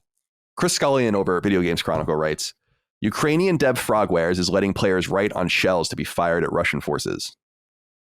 And they say Ukrainian developer Frogwares is promoting the final days of its Kickstarter by giving players a chance to write a message on a 152 millimeter howitzer shell, which it suggests would be used against invading Russian forces. Frogware's Kickstarter campaign for Sherlock Holmes The Awakened has already met its goal with 48 hours left to go, and all its stretch goals have been met. However, the campaign states that all additional funds from buying a copy of The Awakened will be used to strengthen our safety net, in quotes, and further secure the future of our studio and our team members. In an attempt to gain further backing before the campaign ends, the studio has launched an unconventional competition in partnership with a group of Ukrainian soldiers. By liking and retweeting the promotional tweet embedded below, Frogware says 3 players will be able to win the opportunity, quote, to get any custom message of their choosing written onto a 152 millimeter howitzer shell to send to our Russian guests, end quote. The message can be anything winners want, subject to Frogware's approval, and winners will get a photo of their message written on a shell displayed by Ukrainian troops. So, what do you think of this, Dustin? I think that's pretty shitty, personally. But to each his own. I just gamifying that a war like that is not. Yeah, I like the tradition of writing on bombs and shit. I've been doing that for a long ass time, and it's funny. I think like to Saddam, like those kind of bomb. I think, but as a pacifist, this rubs me the wrong way. Yeah, I think it is extremely gross. From like it doesn't matter. Like we're dealing with people. No one wants to be in a war. No one wants to have to kill people or have the potential of being killed. Like, does it also include a photo of the soldiers that it kills? Like, I don't know. Obviously, there is right and wrong when it comes to war, but I don't find the idea of like putting a message on and having your message be part of what kills somebody very glorious, in my opinion. I think this is actually really disgusting. I didn't see this initially, and I'm kind of shocked by it. What do you think, Chris? I think it's kind of off-putting, mainly because I don't think this would bother me so much as if it was more of a black and white situation. I mean, it's clear to me that like Russia's not the good guy, but like the Russian troops are kind of conscripts in this situation, so even they don't really want to be there. So it just kind of feels like I don't know. This not exactly the right. I'm not a fan of this, really. Yeah, I'm not either. I don't. It feels weird. I think. I feel like a lot of our energy is going towards prolonging what we should be trying to stop. Instead of sending billions and billions of dollars for weapons into a black hole, maybe we try to bring peace to the region and try to figure out what is going on to make the violence stop. And I've become, and I'll say it openly, I've become very concerned with just the militarism and the open violence that's celebrated as if it's a normal course of black and white and right and wrong. And I'm like, I don't think you understand. You don't have to be a part of this. right? Like I don't think you have to, I don't think you understand that an answer to war could be, especially one that doesn't involve anything to do with you, could be just no. And I don't know. When I saw Facebook edit their terms of service, which they did so that people can basically defame and dehumanize Russians, that's true. You know, that did happen. And in various places, you know, online, I was like, this is very strange.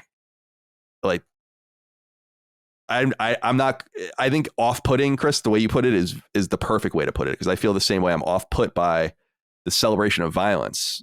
No one, and you almost have to like, I feel the need to say, like, of course the Russians are the aggressors and the Ukrainians are the victims, but it's like, don't we all know that? I'm talking about something deeper. Like the philosophy of engaging with violence and celebrating it and instigating it and funding it and all the rest. The United States is always there when a weapon is needed, but they're not there for the people in Jackson, Mississippi right now that can't drink water, clean water. And we have billions of dollars to send over there, but none to give to them. Mm-hmm. Bullshit. So stop celebrating violence. Violence for violence sake is, I don't know. I feel like I'm just speaking into a void with it. It doesn't even matter. Everyone's kind of just dug in. Yeah. And we're going to get our messages about all the predictable messages from both sides about this, that, and the other thing. And it's like, dude, I just want the violence to stop. That's it. Dustin, I wanted to ask you about Star Ocean, the Divine Force. Our friends at Push Square, Robert Ramsey, put a story up there just kind of pointing to a new trailer.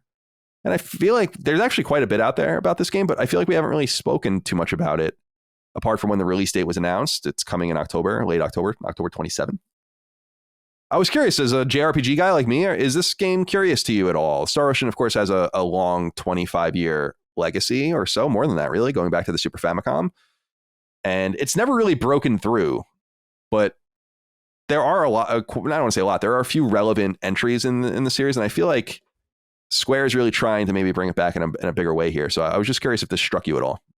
Yeah, I have never played a Star Ocean game, but to my understanding, it has a very mixed reputation, even amongst its fans, on which games are good and which games aren't. I think it's really, really interesting that we see Square Enix right now releasing 3, I don't know if saying their budget is the right word, but definitely lower budget games all next to each other. We have this game, we have Dio Field Chronicles, and we have Valkyrie Elysium all coming out really, really close together.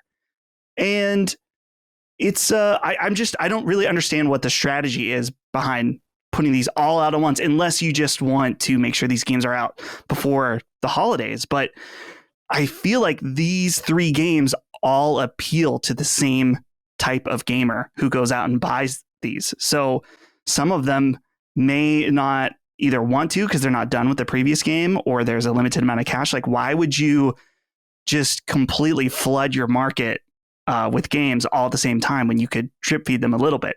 But anyway, that's beside the point.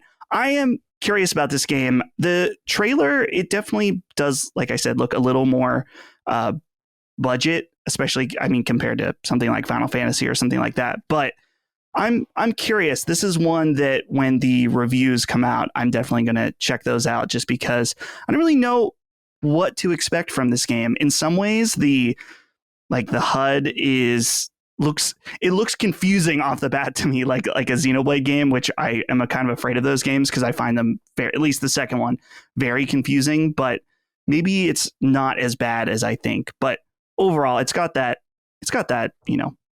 weeb vibe that I'm into. So I'm curious, of course. I also wanted to bring up a couple more pieces of news. Push Square was canny enough to write this up. It says Firewall dev delays announcement might suggest PSVR 2 news incoming. So as we know, First Contact is a second-party studio that works with Sony on a popular PSVR exclusive game called Firewall 0 Hour. Sony publishes and funds this game, and First Contact remains outside of their doors. And apparently the game did turn 4 years old last week. I don't know if you guys watched this video they put up I think it kind of went under the radar, but it was weird. And they basically talk about how it's been amazing 4 years and they have more to say, but due to circumstances beyond their control, they're not able to at this time. And so people have been reading into this that they are going to have something to say in this hypothetical PlayStation state of play that might be happening by the time we speak again. But I also wanted to add a little more to this, just to put a little bit of a what if out there. Are they going to announce that Sony's purchased them as well? I feel like First Contact is one of the sensible acquisitions Sony can make, because if they want to support PSVR, the game that has been most persistently popular on the peripheral rather is Firewall, and they should do something about that. So while everyone's kind of talking about all of these things they can buy, all these big purchases they can buy, I'm like, this is one of the few ones that would actually make some sort of sense. So just something to keep an eye on. We might be hearing more about Firewall, because there's no doubt that there's going to be a sequel on PSVR 2. This game, we talked about it earlier this summer. I don't know if you guys remember, but about how they've supported it with like 10 seasons of content. Like there's still things coming to this game. People still play it. And maybe around the time PSVR 2 comes out, we'll be able to talk to them about how they're doing. So I just wanted to call that out as well in case anyone was curious. And what else here? Oh, Xputer. So of course, Tom Henderson reports, and he did this right after the last episode went live, so we weren't able to cover it. He says, several sources, including the same source who provided details on the PlayStation Pro controller several months ago, and we know that that's true, of course, because that controller has been announced, have said that the full integration of Discord is coming to PlayStation consoles in the coming months. It's understood the integration will happen during version 7.0, with version 6.0 coming in mid-September.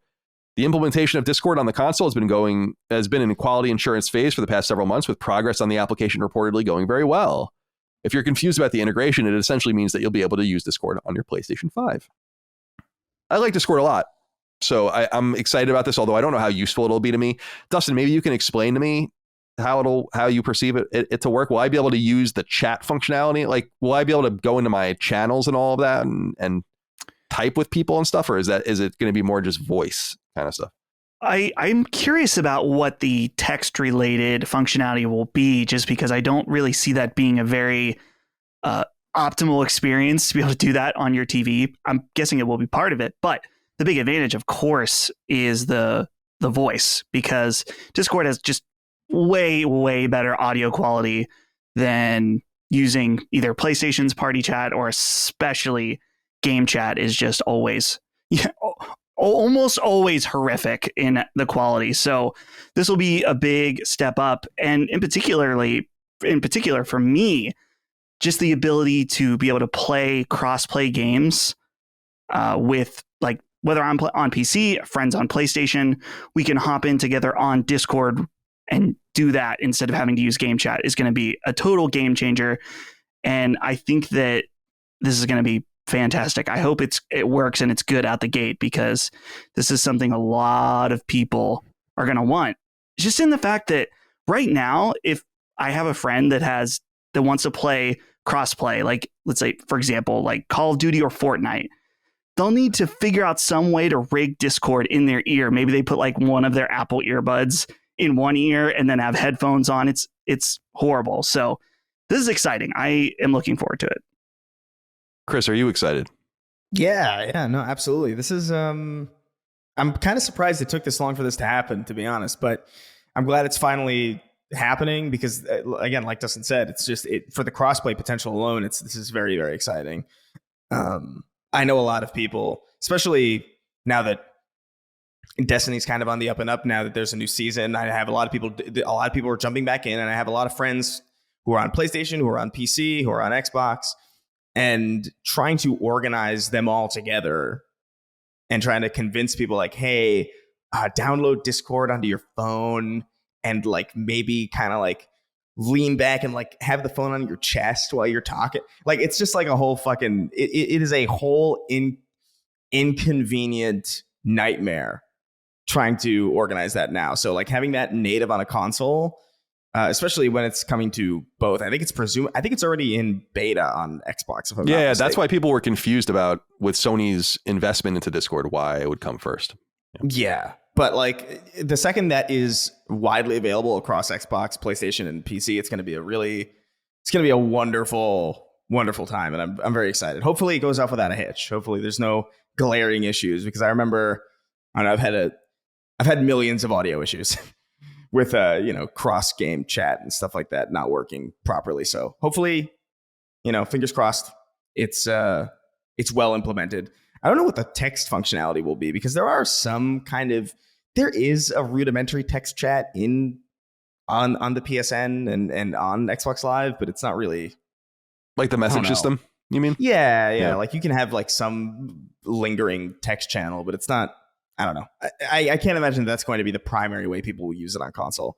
This is definitely going to be a cross-play, chat room experience. Sure. Primarily.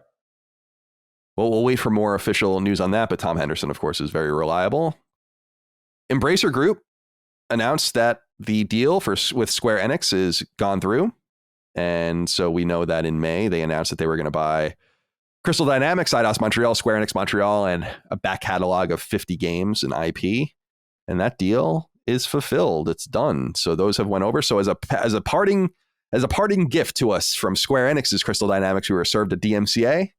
I'll keep that letter near and dear, since the I don't know if I showed it to you guys, but the watermark says Crystal Dynamics on the top, and then it says a Square Enix developer. So it might be like one of the last things they ever sent on it. Thanks, guys. Appreciated that. So that's done. And then there are two more things I wanted to discuss. This next one, I skipped something above, so I want to get back to that, but I'm going to talk about this first. I was originally going to make this a story, and then I stopped for two reasons. Number one, it's too self-serving, because it's too minor to get a real story in the show. It's too Colin. And the second thing is I don't like to promote Kickstarters to this extent, but a very interesting Kickstarter went up, and I'm going to let Nick Gagas tell you about it. He says, "Good day to you, sirs. This is mainly for Colin, unless the Sacred Sons share any interest in this. So it would seem your praises for Wild Arms have echoed throughout the fabric of our existence and into the ears of one Akifumi Kanko. Super excited to see the Kickstarter for Wild Arms' spiritual successor, Armed Fantasia. The moment I started watching this teaser, the music and character design whisked me back to 26 years ago to my carefree PS1 days. Overcome by nostalgia and awed by the game's beautiful aesthetic, thus far, this is easily now one of the most anticipated games. It's refreshing to see talents from our formative years making a resurgence by way of crowdfunding, like Bloodstained, Ayuden Chronicle, Penny Blood, etc. I hope to see more seasoned creatives collaborating in this manner to bring their golden age ingenuity into current gen. To be honest, I really wouldn't mind supporting only this model of game development as a means of defying amoeba-like entities, Tencent, NetEase, Embracer, etc., who are on a path of consuming everything we love about games in the first place. Keep up the good work, boys. Sacred Symbols is the gaming podcast equivalent of the Howard Stern show circa 1990s, early aughts. Always compelling, engaging, and bizarrely hilarious. But who would you say is your Baba Booey? I'd have to go with Dustin, peace. Dustin is definitely the Baba Booey because he is the producer. And of course, Baba Booey is the producer of Howard Stern. I'm a huge Stern fan, so I take that as a great compliment, especially that era. So thank you very much. So he presented this, and this is a weird one. As far as I know, this has never happened before. Armed Fantasia and Penny Blood are two separate games from two separate studios, Wild Bunch Productions and Yukikaze, that are being funded together on Kickstarter. They've already reached their goals to be created with 28 days to go. I'm obviously going to support this. I think it'll be the first game I've actually supported on Kickstarter. I've supported some other projects there as I've come, 10 years late to Kickstarter and to coming around to it. But guys, so Penny Blood, and I want to just kind of catch everyone up on what this is, and I won't spend too much time on it. I don't know if you guys remember a game called Shadow Hearts. It was a role-playing game on PS2. It was made by a studio called Sacknoth that used to be called Nautilus and whatever. And there are a few games in the Shadow Hearts series. I don't think we've seen one since 2005 or so. And that series was last directed by a guy named Matsuzuko Machida. Now, Akifumi Kaneko is near and dear to my heart because he is the designer of the Wild Arms series and designed all the Wild Arms games for Mediavision, the second party partner that still exists today, but seems to be making other games. And since we're never going to get another Shadow Hearts and we're never going to get another Wild Arms, these two guys went off and got together and did this, what I think is pretty clever because it got people talking, this JRPG combination where they're going to split the money basically and make both of these games. And you can get involved and actually give money to one or the other or both. But shout out to this. And I dare people that played Wild Arms to go look at the Armed Fantasia trailer. It is Wild Arms. They're basically, it's one of those things where it's just like what Iga did with Castlevania. It's like, I dare you to sue me for this, including like the whistling, the telltale whistling music and all of that. And the fucking guns in the games are called arms. Like capital A, capital R, capital M, just like Wild Arms. And I'm like, I don't know how you're getting away with this, but more power to you. So I've talked about it even more than if I had just put it out there as a news story, but Armed Fantasia and Penny Blood are on Kickstarter. If you are an old school role-playing fan like I am, you want to check this one out. I'm definitely going to support it. And Chris, I know you're not probably interested in it, but Dustin, does this do anything for you? I don't know if you knew Shadow Hearts. That's probably too obscure maybe for you, but considering the time it came out. But I'm much more excited about the Wild Arms resurgence than Shadow Hearts, but I'll take both. I didn't connect the dots here, but I was aware of Shadow Hearts only by the fact that it is a rare PlayStation 2 game, currently price charting at about $117 complete. So that's the only thing I knew about it. But this is cool because I am going to play Wild Arms hopefully in the next year or so. I definitely want to check it out. So any kind of revival like this is exciting. And watching this Kickstarter video is wild. There's a guy in like a library. He's I don't know what's going on in this video, but the gameplay looks really cool. So yeah, definitely worth checking out. I mean, Wild Arms is just so near and dear to me. I think it's the game that solidified that I was going to love Japanese role-playing games forever. Wasn't the game that got me into them. It was probably the 25th Japanese role-playing game I played or something like that, but it was a meaningful experience, and it really does hold up. I was looking at older reviews of it. It has a 78 on Metacritic. I'm like, that is nonsense. Just nonsense. Trust me. Just nonsense. Okay. I want to go back to the story that I accidentally skipped. After last week's episode, there was a story that broke that was so startling that I was like, oh no, are we going to have to amend the show because it's such big news that we probably can't go a week without talking about it, which is this story from USA Today that Amazon was planning to announce an announcement of Electronic Arts. I'm sorry, plan an acquisition announcement of Electronic Arts. Amazon acquiring Electronic Arts. Now, Amazon has long been understood to be a player for a publisher, and this deal could happen.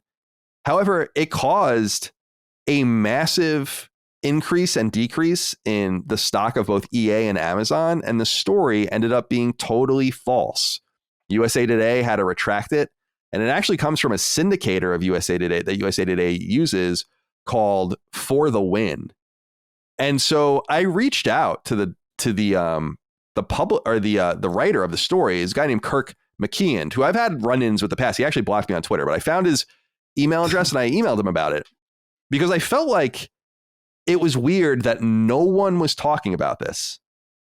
That this is a major consequential miss in games journalism. And the For the Win USA Today vertical says that the story, quote, violated our editorial standards regarding the use of unnamed and unvetted sources, end quote.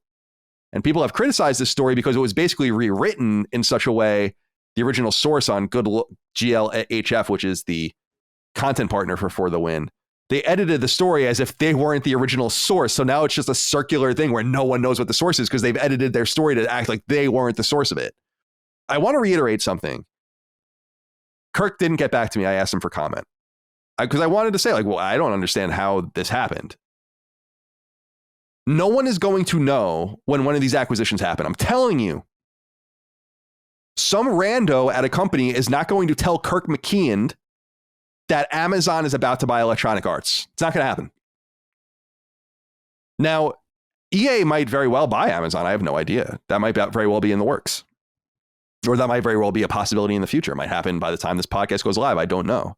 But what I do know is that Kirk McKeon's story was wrong, that no one seemed to have followed up on it, that it caused the equivalent of millions of dollars to be mixed up on the market. So some people definitely lost money because of this.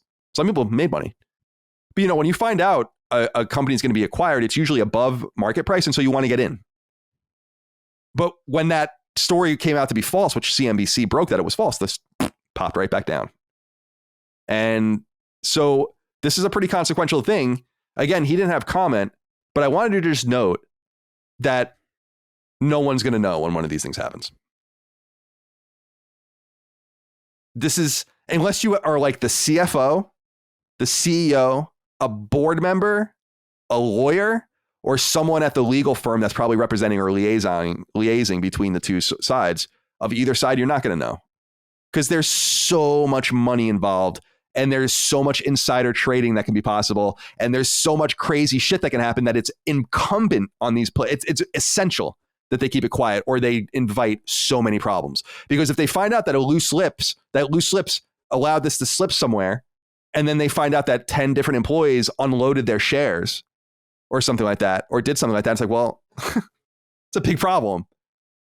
So I'm not saying this isn't going to happen. What I'm saying is that this story should have been called out for being disastrously wrong, and I don't know why people haven't been calling it out for being disastrously wrong.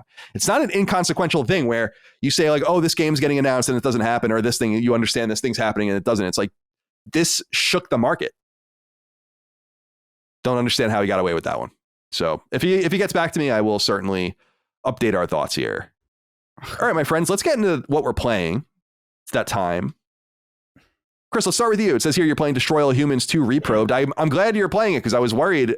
When I saw that soft review I sent to you, I was worried that maybe something was wrong with it, but it seems like people actually are digging it for what it is. And so I'm curious what your thoughts are. Yeah, no, I've been playing through it. I think I've been blasting through it too. Like I think I'm on the second to last area in the game. So I've done a pretty hefty amount of the side content. I've done a pretty hefty amount of the story. I've sufficiently messed around with the progression system and all the stuff that's in there.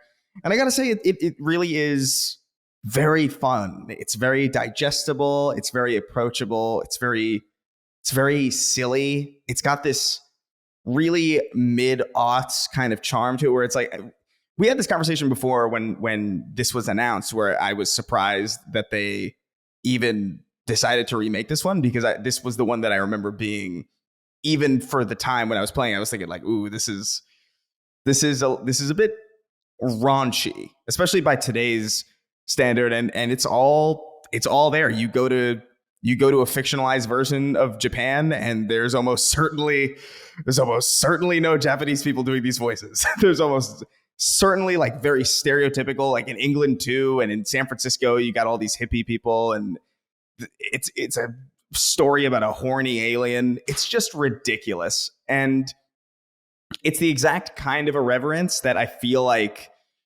Saints Row maybe tried, or maybe people were expecting from Saints Row, that is present here. And I really appreciate it. They did a lot of fine tuning with some of the gameplay elements from the first game. It feels a lot more tightly designed. It feels a lot more approachable. There's definitely like a better progression system that ties in with with the theme, where it's like you get in your saucer and you abduct different types of people in different areas. So in London, you'll abduct like 20 cops and 15 soldiers and or whatever, and then and then you blend their genes into new like telekinetic powers, and it's just like, oh, this is like a really fun way to kind of,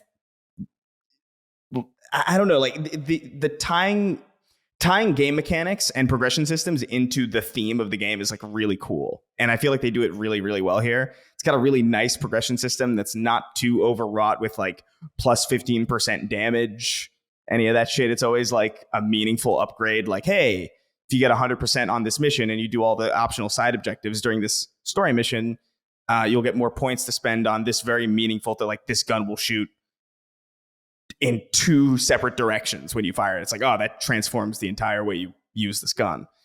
And it's fun. It's really enjoyable. It's irreverent. It's nonsensical. It reminds me of a lot of the fun of those early PS2 games. It doesn't feel like a game that I'm going to be hammering away at for years. I feel like it respects my time. The pacing's really good.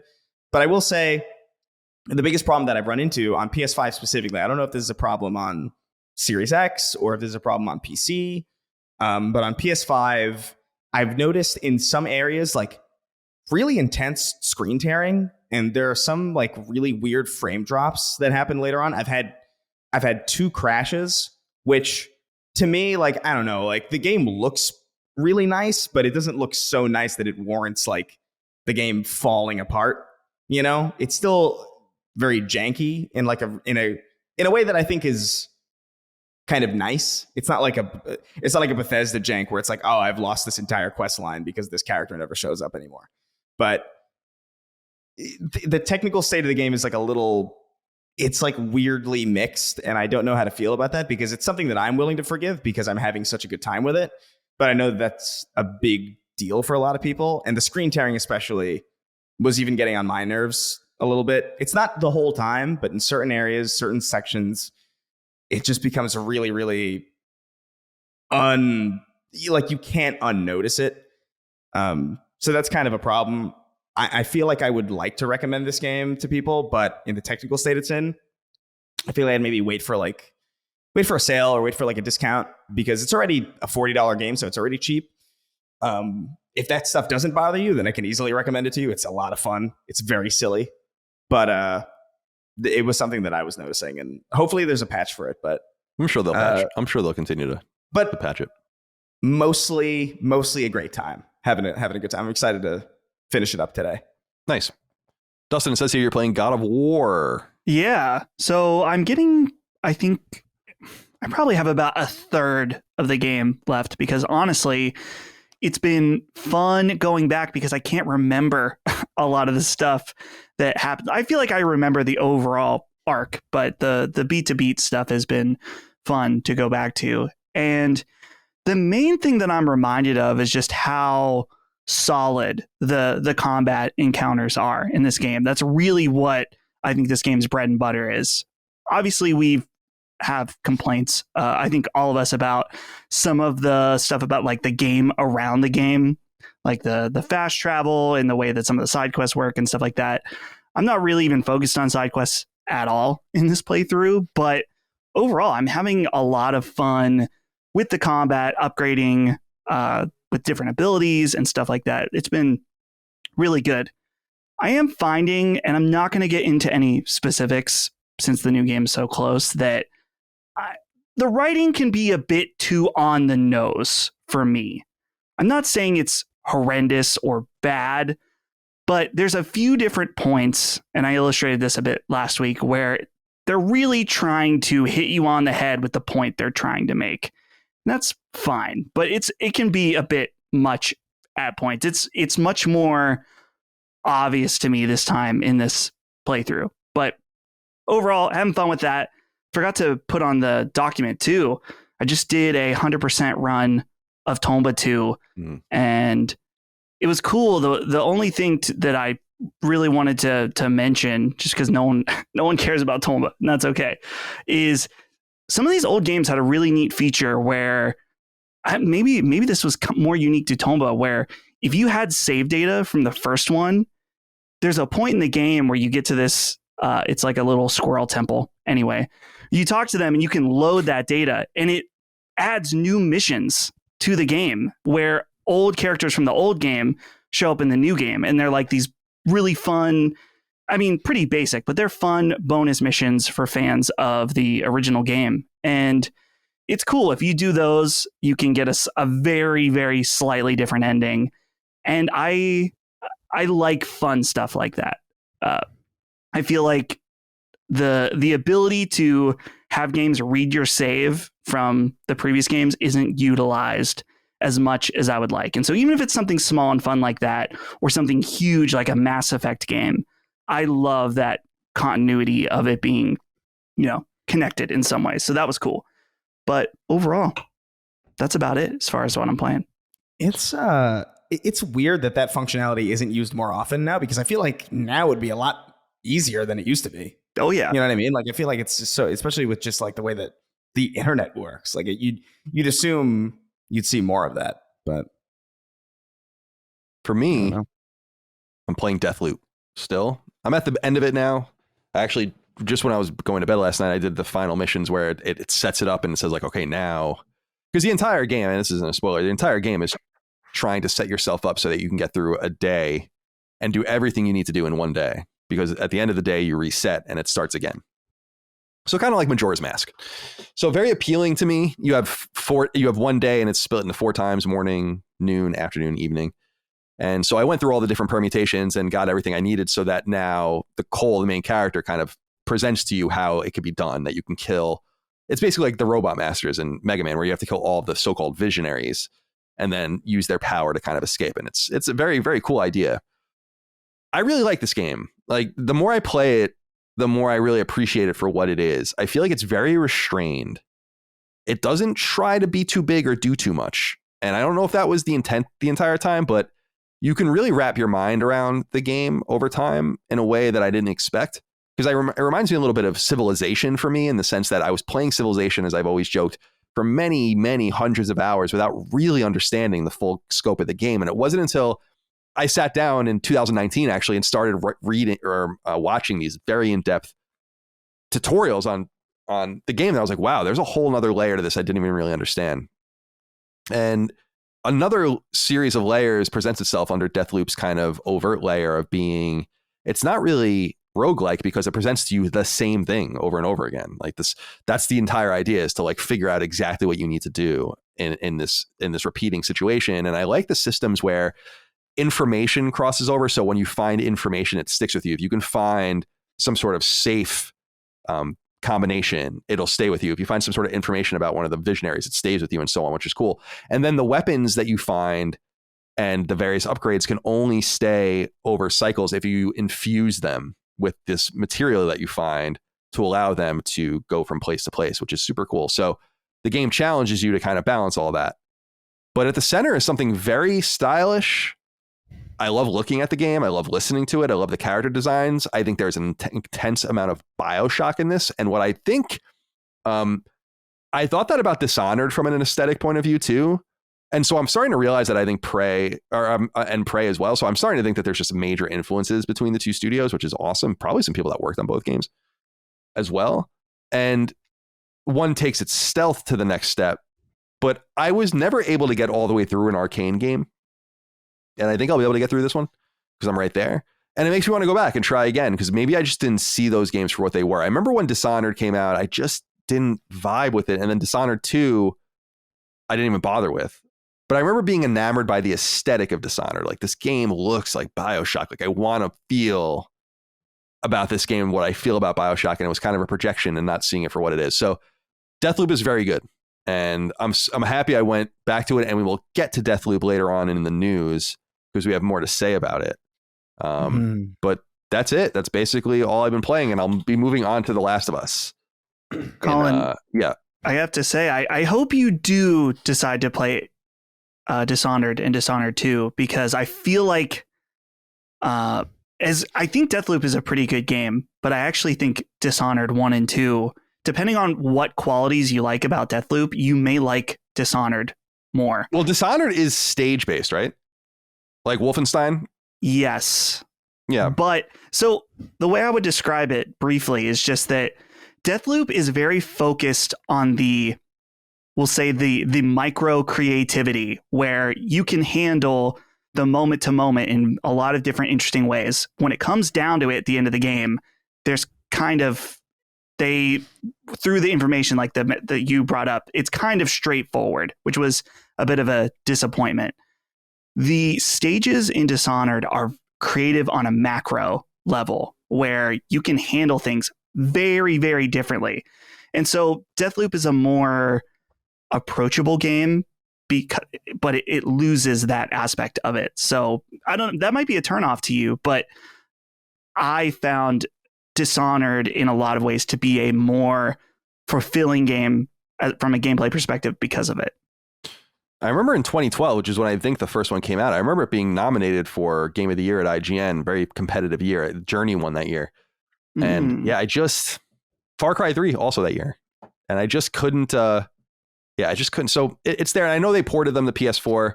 And yeah, maybe I have like a little soft spot for Arcane. I was actually thinking about working my way backwards to Prey next, just because that was the game I got furthest in. And then for me in that game, I just didn't like the combat. I was just like, oh, like, I don't want to fight, but since you're forced to, the shooting was all wrong. It felt really hard, but who knows where your mind is when you're playing some of these games? Because sometimes I go back to them and I'm like, what? And it's Deathloop is one of those situations where I'm trying to remember back to October where I was like, where was my mind? Why didn't I like this? But I really earnestly didn't.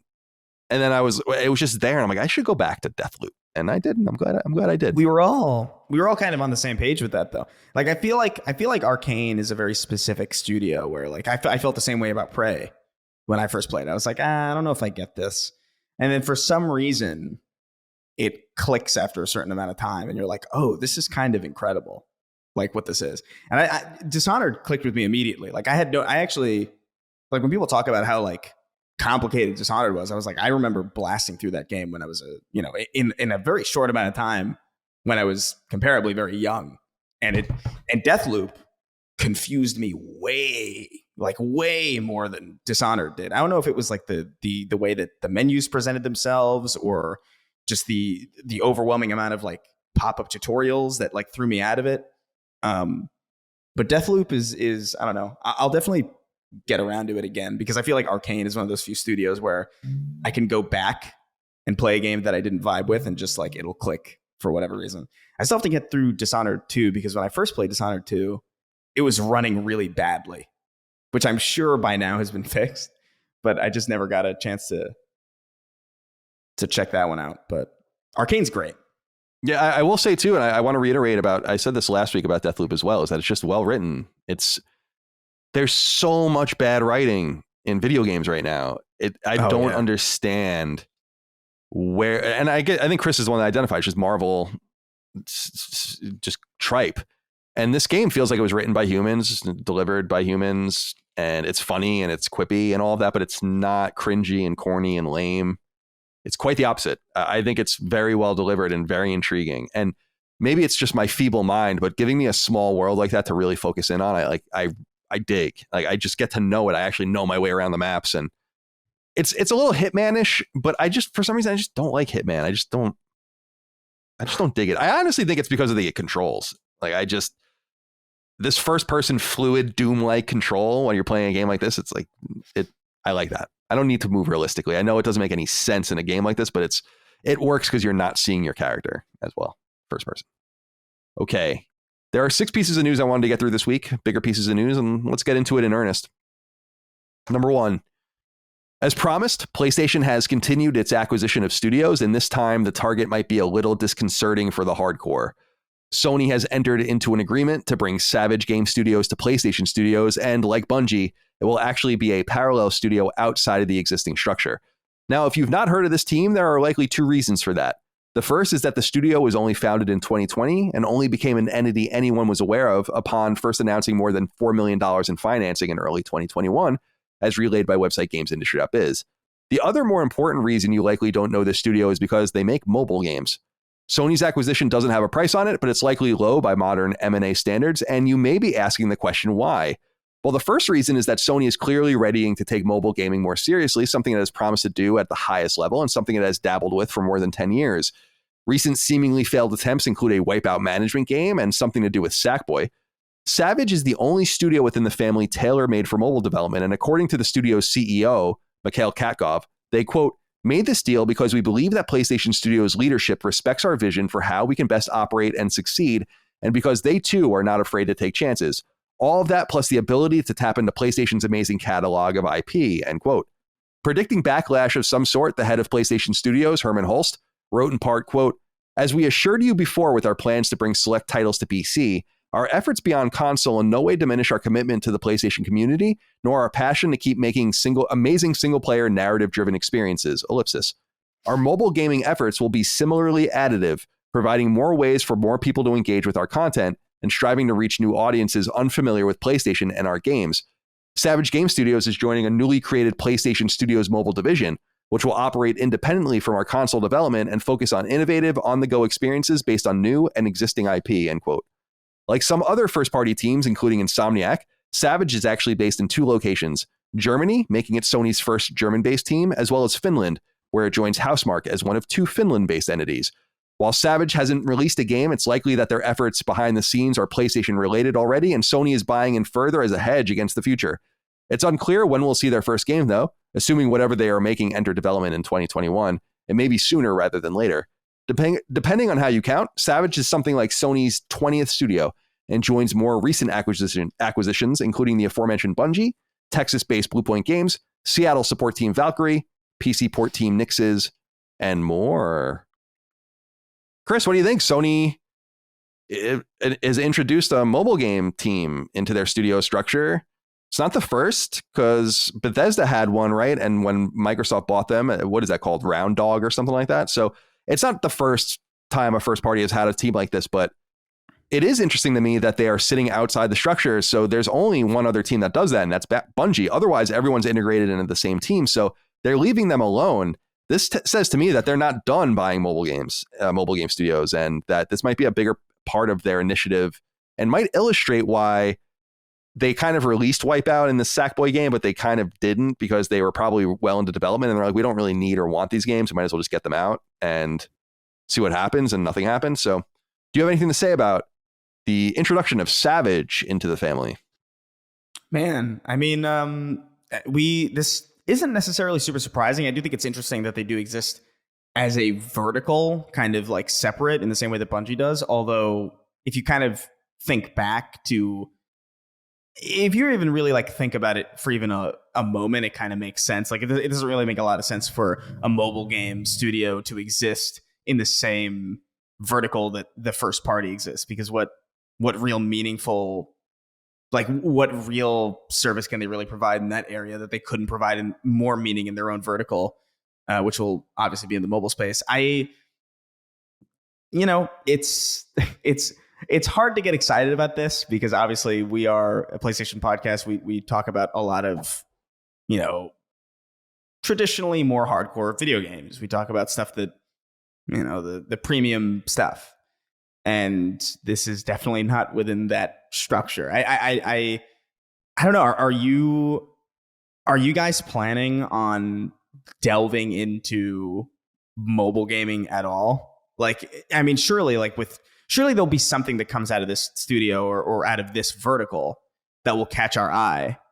But I'm trying to think back to like the last time I played a mobile game, and I can't remember when that was. No, I don't play mobile games, and that's why the answer is I don't know. I mean, I think the last mobile game I played was Plants vs. Zombies 2, which was more than 10 years ago.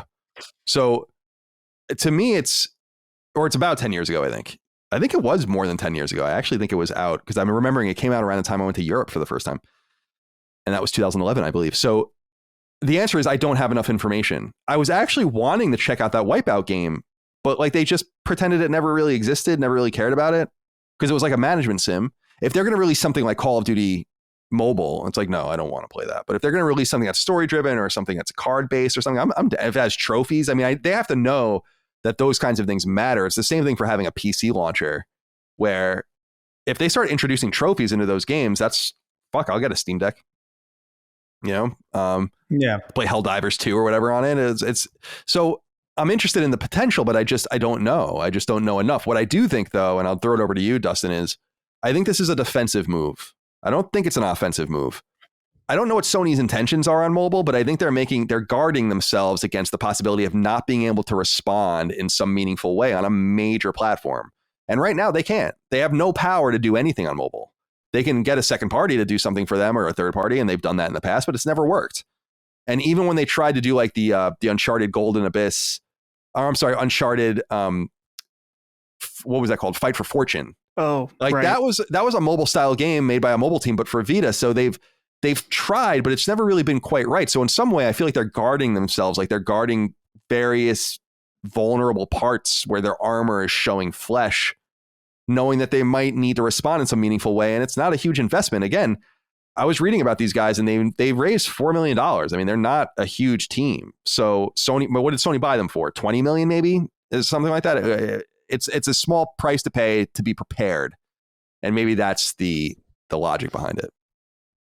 I think that Sony knows that, or at least their hope with their new initiative into film and TV, that they are going to be getting an influx of more casual players. And so maybe they're thinking this is a way that you could have a Twisted Metal mobile tie-in game where you can kind of have that synergy between the game and the show, and maybe even a whole like you have three different pillars: a super casual TV experience that can appeal to anybody.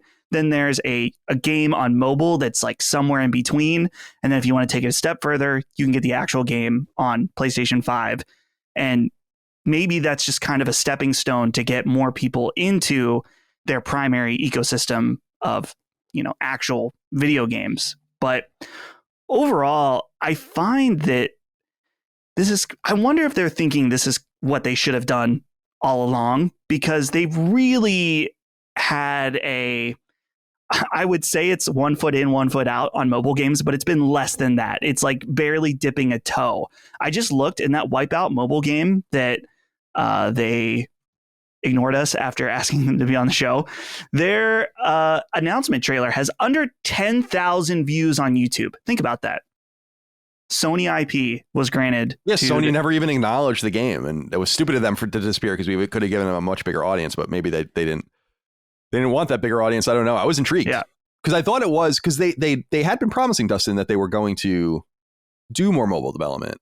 And so when Wipeout was announced, I was like, okay, this is the first step. But it seems like I don't know. Yeah. It's a weird one. So maybe this is a step in the right direction. And then the last point that I want to make real quick is that potentially some of these live service games that they're making will be playable on phones. Something like Fortnite that can be played anywhere. And so maybe they're looking for a studio that has some of that expertise that can make some of their own games, but also in some of these super casual live service games, also port them to phones. Yeah, that's a good point. I think we're going to, that's why I'm going to say it again, that I think that they're being quiet in part because I don't think people are going to be happy with some of the things they have to say. Like with Sony being this silent, I think people are like, Sony's got 15, they got Killzone Resistance, they got SOCOM, and they got, a third God of War and another Last of Us, and they're going back to Uncharted. I'm like, I think you better take it easy. Like, I think that you might get 2 of those and like 8 live service games. So, and I think that's part of the calculus of being quiet. And I hate to say that, but I think it's because every time someone shows one of these games, everyone freaks out. Right. And look at what's going on with Creative Assembly right now with that random ass shooter they're doing. It looks like it's like, what is this? I think people are just like, what? And I think Sony is just seeing that and they're like, we need to be here, but we need to do it differently. We need to be more thoughtful. And I think you're right. Dustin, I love the idea of them saying like, our first mobile game is on PS5 right now too, and get fucking crazy with it, and that's I think going to be a nice message. The PC development stuff hasn't interrupted anything. When Herman Hulse says that, he's right. It's true. And I think getting Nix's is an acknowledgement that it's going to need to affect even less. And so this is maybe another one of those things we might be getting. Depending on Sony's calculus is clear on the board. It's like Stratego, right? Like you can kind of see it gathering, like what's happening. They're trying to create a pipeline that games enter in and exit out of in very predictable ways. And you need your monetization and your online infrastructure and all that. Well, pop over to Bungie and see if they can help you. And you need your mobile game show. Well, pop over to Savage. And you need your VR specialists. Well, go to Firesprite or Insomniac. And you need your remake guys. We'll go to Bluepoint. You need a PC help. You go to Nix's. It's like it's Valkyrie for art assets. It's like and now Haven, which clearly is working on cloud gaming tools. I mean, as I said, when that acquisition was more talked about, it sounds like they are working on a workflow to work remotely, and that became really important coincidentally during COVID. That was not the intention, but actually their game seems to be even less important than what they're doing to make it. And so you see it all coming together, but we still don't have a blueprint. So we're kind of just figuring out where things fit, and it's exciting, but this is certainly not an acquisition to light the world on fire in any case. This next one, though, has people talking. Actually, before we get to this next one, though, I do want to ask. Let me back up. Adam Bostic wrote in. I don't want to skip you, Adam. Says, hello, gentlemen. PlayStation announced the acquisition of Savage Game Studios, the first of what we can assume will be many mobile games based on base studios for PlayStation. I don't know about that, but maybe. We know they're currently developing the AAA live service action game, but also mentioned having the ability to tap into PlayStation's catalog of IP to develop titles from. I think they're one and the same, personally. What PlayStation franchise do you think would be a perfect fit for this new studio to adapt? My answer to this, Chris, is I don't know. Like, I just don't know what, because when my mind goes to like role-playing games, turn-based stuff, card games, and you can do that with anything. So my answer is I really do not know. Is there anything you would particularly like to see? Well, the issue with mobile games specifically is that like I don't engage with those games enough to know what that audience really reacts and responds well to. I feel like mobile games function in a way that you couldn't really have. I don't know if you could really have a story-based mobile game that catches the world on fire. Like, I don't think the platform behooves that. I don't think the input method is good for that. Like, it's very difficult to enjoy a story on a screen that small with like dinky headphones while you're on a bus or so. It's just not the main focus. So like you'd think, okay, gameplay first, but it's like, well, it can't be multiplayer because, you know, network connections are so inconsistent when you're out and about. So it's like, it can't be a multiplayer thing. So it would have to be a single player kind of like dopamine experiment. And I don't know what you would like. Maybe Wipeout. Like I would have said Wipeout sincerely. Like Wipeout's like a perfect game to have like on a phone, but they kind of already did that, and it didn't. You know, they didn't give a shit. So like maybe they probably squandered that opportunity a little bit.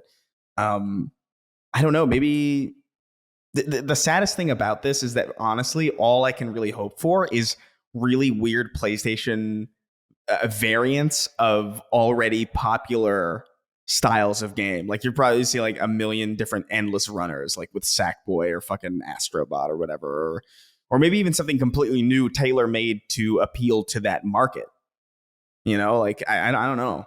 I don't think you'll see mobile games from PlayStation that have any connection really to Uncharted or Killzone or Resistance or SOCOM. I think you're going to see generally just new IPs that aren't really that valuable to us over on this side because they're going to be designed with the mobile market in mind. And that's not going to speak to us. You might be right in the sense that they make very clear and they say it in order. So I assume it's more important first is other, you know, is new and then existing IP. So you might be right on that front. Dustin, do you have anything that you'd want to see before we move on?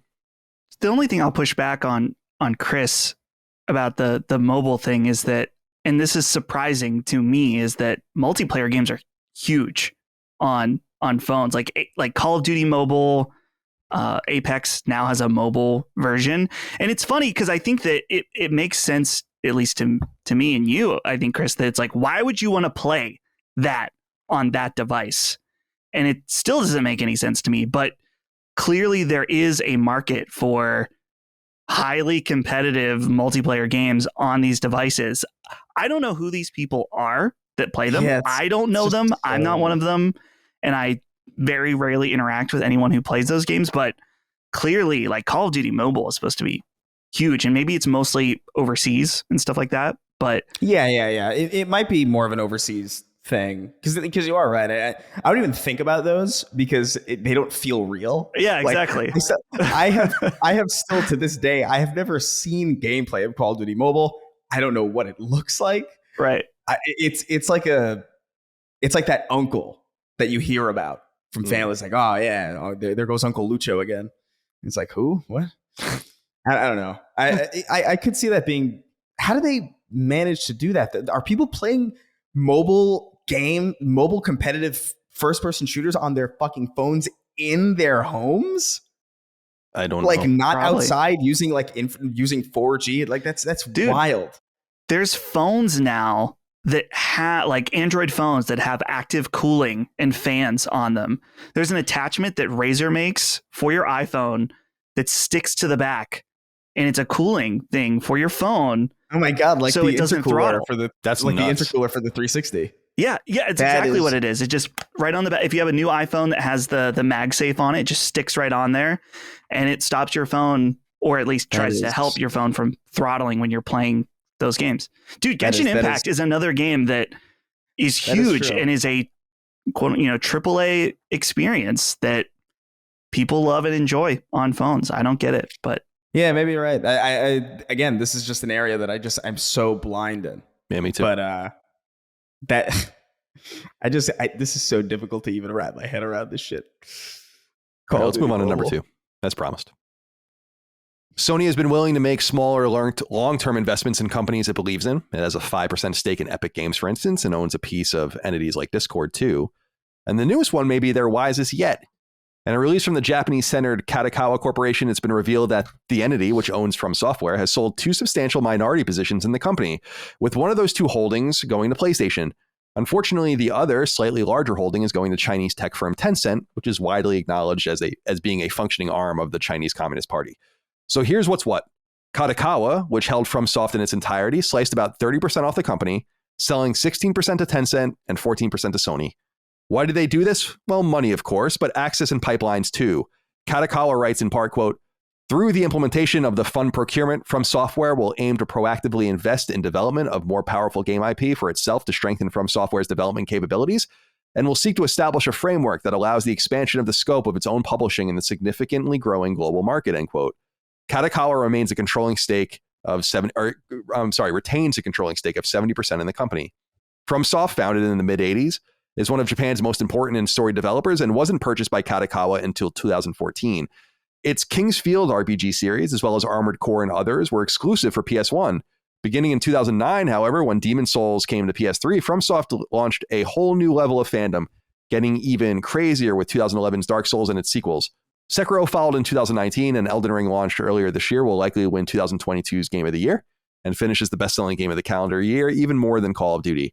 Interestingly, its biggest publishing partner in the modern era, Bandai Namco, is nowhere to be found in this round of investment, which is strange, though they do own the Dark Souls and Elden Ring IP, while Sony owns Demon's Souls and Bloodborne. Activision owns Sekiro, and From itself owns the likes of King's Field and Armored Core. Dustin, I got to know, what do you think about this? Sony taking a little piece for itself? This feels like a righting of a wrong that they could have probably had the whole pie if they wanted to back in the day and just didn't see it for what it was, and that's their mistake. But this is just another one of their small investments that I think will be in the boardroom pretty important when big decisions are made, but I wouldn't look at it as anything more than just another spigot of money for them to tap into. What do you think? So we've brought this up before when a lot of acquisitions were happening. People say, well, wouldn't you be happy if Sony bought From Software? It's like, well, no, but I guess if I had a choice between Sony and a Chinese entity like Tencent or something like that, then yes, I'm going to be glad it's Sony. So in this situation, I'm glad that it was partially Sony and not fully Tencent, right? Because I feel like that was a very real possibility. But I'm curious about this just in that 14% is a significant portion of the company. I don't feel like that's enough, though, that I feel like Sony will lock down some kind of exclusive From Software game in the future from this deal, especially. But I can't imagine it's enough to say, hey, you're making all your games only for PlayStation and PC now. Because think about like Nintendo with Pokemon, right? Like they don't fully own Pokemon, but they own enough to say, hey, these games are only going to be on Nintendo and mobile now. So I wonder if this is a thing where Sony is eventually interested in acquiring more of the company in order to lock them down in one way or another. But I'm struggling to see, not struggling, but I'm curious to see what the benefit is outside of just getting money, right? Which is fine. I understand that that's what a company does, but I'm wondering what their future plans are with this investment. Yeah, it's strange because I was reading about Katakawa, which is the holding company of From Software, and Katakawa itself is owned very small amount, like 5% by Tencent. So none of this even really makes any sense. So Tencent's buying, Tencent is actually doing it through a thing called, I think, Sixjoy or something, which is like an entity it founded. And so it's not Tencent itself, because that would be, I guess, redundant. So it's an entity Tencent owns. But I would agree with you that, well, let me take this from Brent Lindquist, and then we can answer something you had brought up. And he says, hey, fellas, Tencent and Sony just acquired percentages of From Software. I read a bit into this and found some interesting stuff regarding Sony's potential voting power to make From games exclusive to PlayStation. Do you guys see this happening? What does this deal mean for the average FromSoft fan? As always, thanks for the show. So I don't know the exact makeup of how From's board will be constituted, but let's assume that all the entities have their own percentage of voting power. It means that Sony has no power at all. I mean, that's the reality. Katakawa can do whatever it wants with 70% of the company. These guys are basically silent and they're on the train now, but they're passengers, but they really have no control over where the train's going right now. And to Dustin's point, they might be interested in gobbling up more, which is why you might want to get your foot in the door. And they've done this in the past. They did this with Epic, where they bought another piece of it when they already purchased it. And so, yeah, that's entirely possible. There are two things that I think are interesting, though, in this regard is, number one, I feel like Sony has no power to extract an exclusive out of this. Like, if that's something From wants to do, then they should do it. And Sony should pay for a Bloodborne sequel or whatever else they want from Software. They should have been doing this for a long time. So I don't know what the effect will be there. But the other thing, and I brought it up in my write-up, is just the absence of Bandai Namco. It's just, I find that really weird because Bandai Namco has really been the funder of these random expeditions that have made From Software huge. And so you would think that they either declined or didn't have the capital to get involved, but you think they would borrow the money if they had to. And I just find that weird because a few weeks ago I was reading a piece. I don't think we talked about it on the show, but Bandai Namco was saying that mergers and acquisitions are making it hard for them to find games to publish. And you would think that when From is shopping themselves around, you'd think that Bandai Namco would be the one to be like, yeah. And so I would have much rather see Sony and Bandai Namco go together and have taken it like that, but it didn't happen that way. Chris, I'm curious what you think about Sony purchasing a little piece of From and what you might think it means for the future. I don't know. I don't know how much. Well, the thing is, it's a fairly negligible amount, in comparison to a lot. It's not like a full on acquisition in the same way that we're kind of used to talking about these stories. It's not really. It's a step above just kind of like hey, here's a seat on the board, and maybe that's what you'll have like an influence on future decisions. I don't know if this means we'll be getting a Bloodborne 2 necessarily, but it would be nice, and I feel like this at least gives them an in for that. But I don't know if there's anything I've learned. It's that predicting this shit is impossible, especially now. I think the thing that concerns me more is something that a lot of people have written into the show about, which is Tencent being there at all. Yeah, well, let's get into that.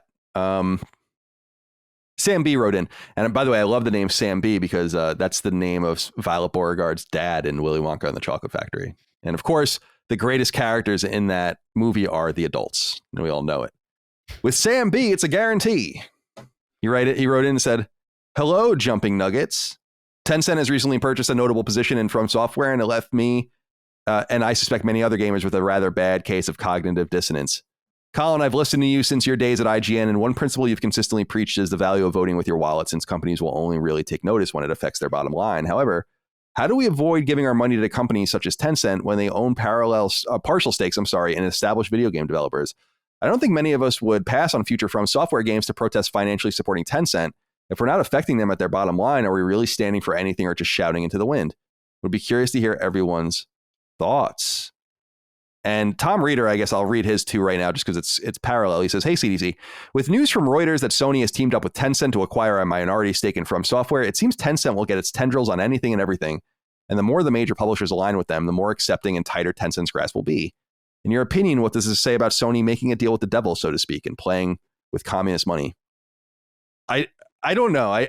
This will not be the first time that Sony is on a board with Tencent, and it's not going to be the first time that they're on a board with a Chinese interest. It is interesting, though, that it forces us, Chris, to make decisions, and that's what you were bringing up, I think, about the way we interact financially with our markets and the grayness of all of it. I always say, if you buy a PlayStation 5, you can't buy a PlayStation 5 that isn't sourced in some nefarious way.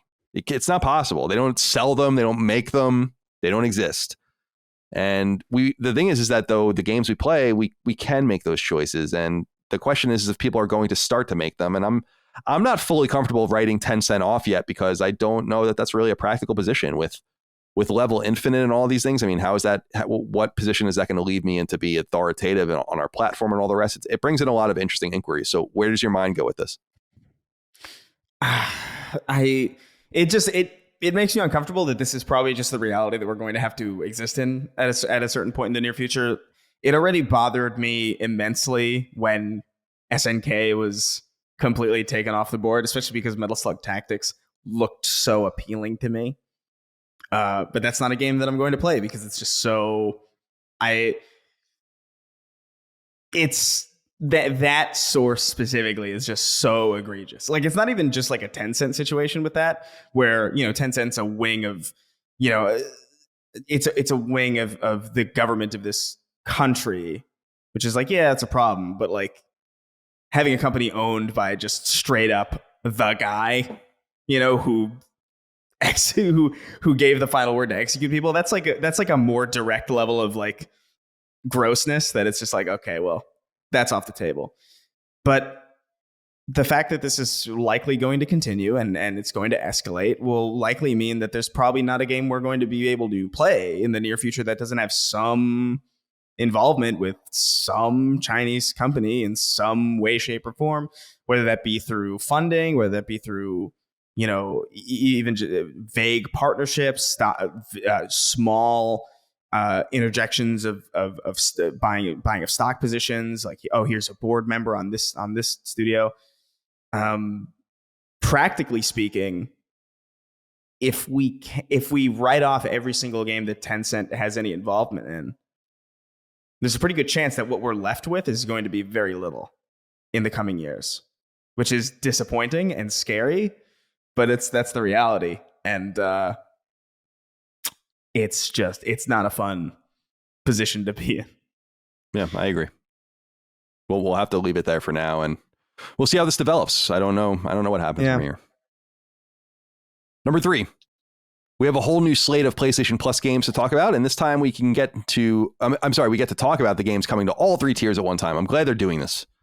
It's so annoying when they just piecemeal this out. So let's start with the free games for PS Plus Essential, which is the lowest tier of PlayStation Plus, also known as the only tier until recent months. As you know, if you have PlayStation Plus Essential, you get a batch of free games each month, and as long as you add them to your download list, you can access them later, so long as your account is active. On PlayStation 5, Peculiar Photography game Tome is free, which came to the console in 2021. Meanwhile, PS4's 2 offerings are far more appealing in the form of 2019's EA-published racing game Need for Speed Heat and the popular 2020 fighting game Grand Blue Fantasy Versus. Those games are free to download from September 6th until October 3rd. Meanwhile, over in the world of PlayStation Plus Extra and Premium, the 2 higher tiers, you finally get some classic games, though maybe not the ones you were searching for, but you will get quite a few worthy, more modern additions too. For starters, PlayStation 5's Deathloop is joining the service. Launched in the fall of 2021, the game is set to leave its PS5 console exclusive window in October, and so it's no wonder they are trying to get as much value out of it now, since it's going to join Xbox Game Pass as soon as it comes to Xbox. PS4 and PS5 crushed-in games include the 2021 Sega homage Alex Kidd in Miracle World DX and the early 2022 racing game Monster Energy Supercross, the official video game 5. Games coming to PS4 include a lot of Ubisoft games like 2017's Assassin's Creed Origins, 2016's Watch Dogs 2, 2014's Rabbids Invasions, the interactive TV show, and the awesome Rayman Legends, which first came to PS3 and Vita in 2013, and which came to PS4 in 2014. Ubisoft's more recent port of Scott Pilgrim vs. the World, the game, is also available, plus other publishers' fare, including 2016 action RPG Dragon Ball Xenoverse 2, 2020 indie game Spiritfarer, and 2021 indie game Chicory. And as for those classics, well, the 2000 Bend developed PS1 game Siphon Filter 2 is en route, as well as the 3 Sly Cooper games for PS2 ported to PS3, and the PS3 4th game Sly Cooper Thieves in Time. Those first 3 Sly games are from Sucker Punch. The 4th game is from Zanzaru and was launched in 2013. The 2013 PSN minigame Bentley's Hack Pack will also be available, as will third-party PSP games Toy Story 3 and Kingdoms of Paradise. Premium and extra games will come September 20th. Dustin, anything there for you? Yeah, I think that Grand Blue Fantasy, I've always heard, is a pretty cool fighting game. One that I'm intrigued by, but never enough to... Arc System? Yeah, Arc System. Dude, I am so intimidated by their games, but I think that they are one of the coolest developer of fighting games, so I'm always intrigued by them. So this is a perfect opportunity. I will say this is a baby step in the right direction for the classics, because this is the first time really since right around launch that we're getting a new PS1 classic. It is because we already got a Siphon Filter game. It doesn't feel super exciting to get to, but it is a game that a lot of people are going to like. So I'm not going to complain too much. Toy Story 3 is a bit of a random oddball PSP game to throw in there. And then I've seen some positive talk about this Kingdom of Paradise game. I don't know anything about it, but it is a PSP RPG. And so this is kind of what I would expect to happen every month. But so far, this is the first time this has happened.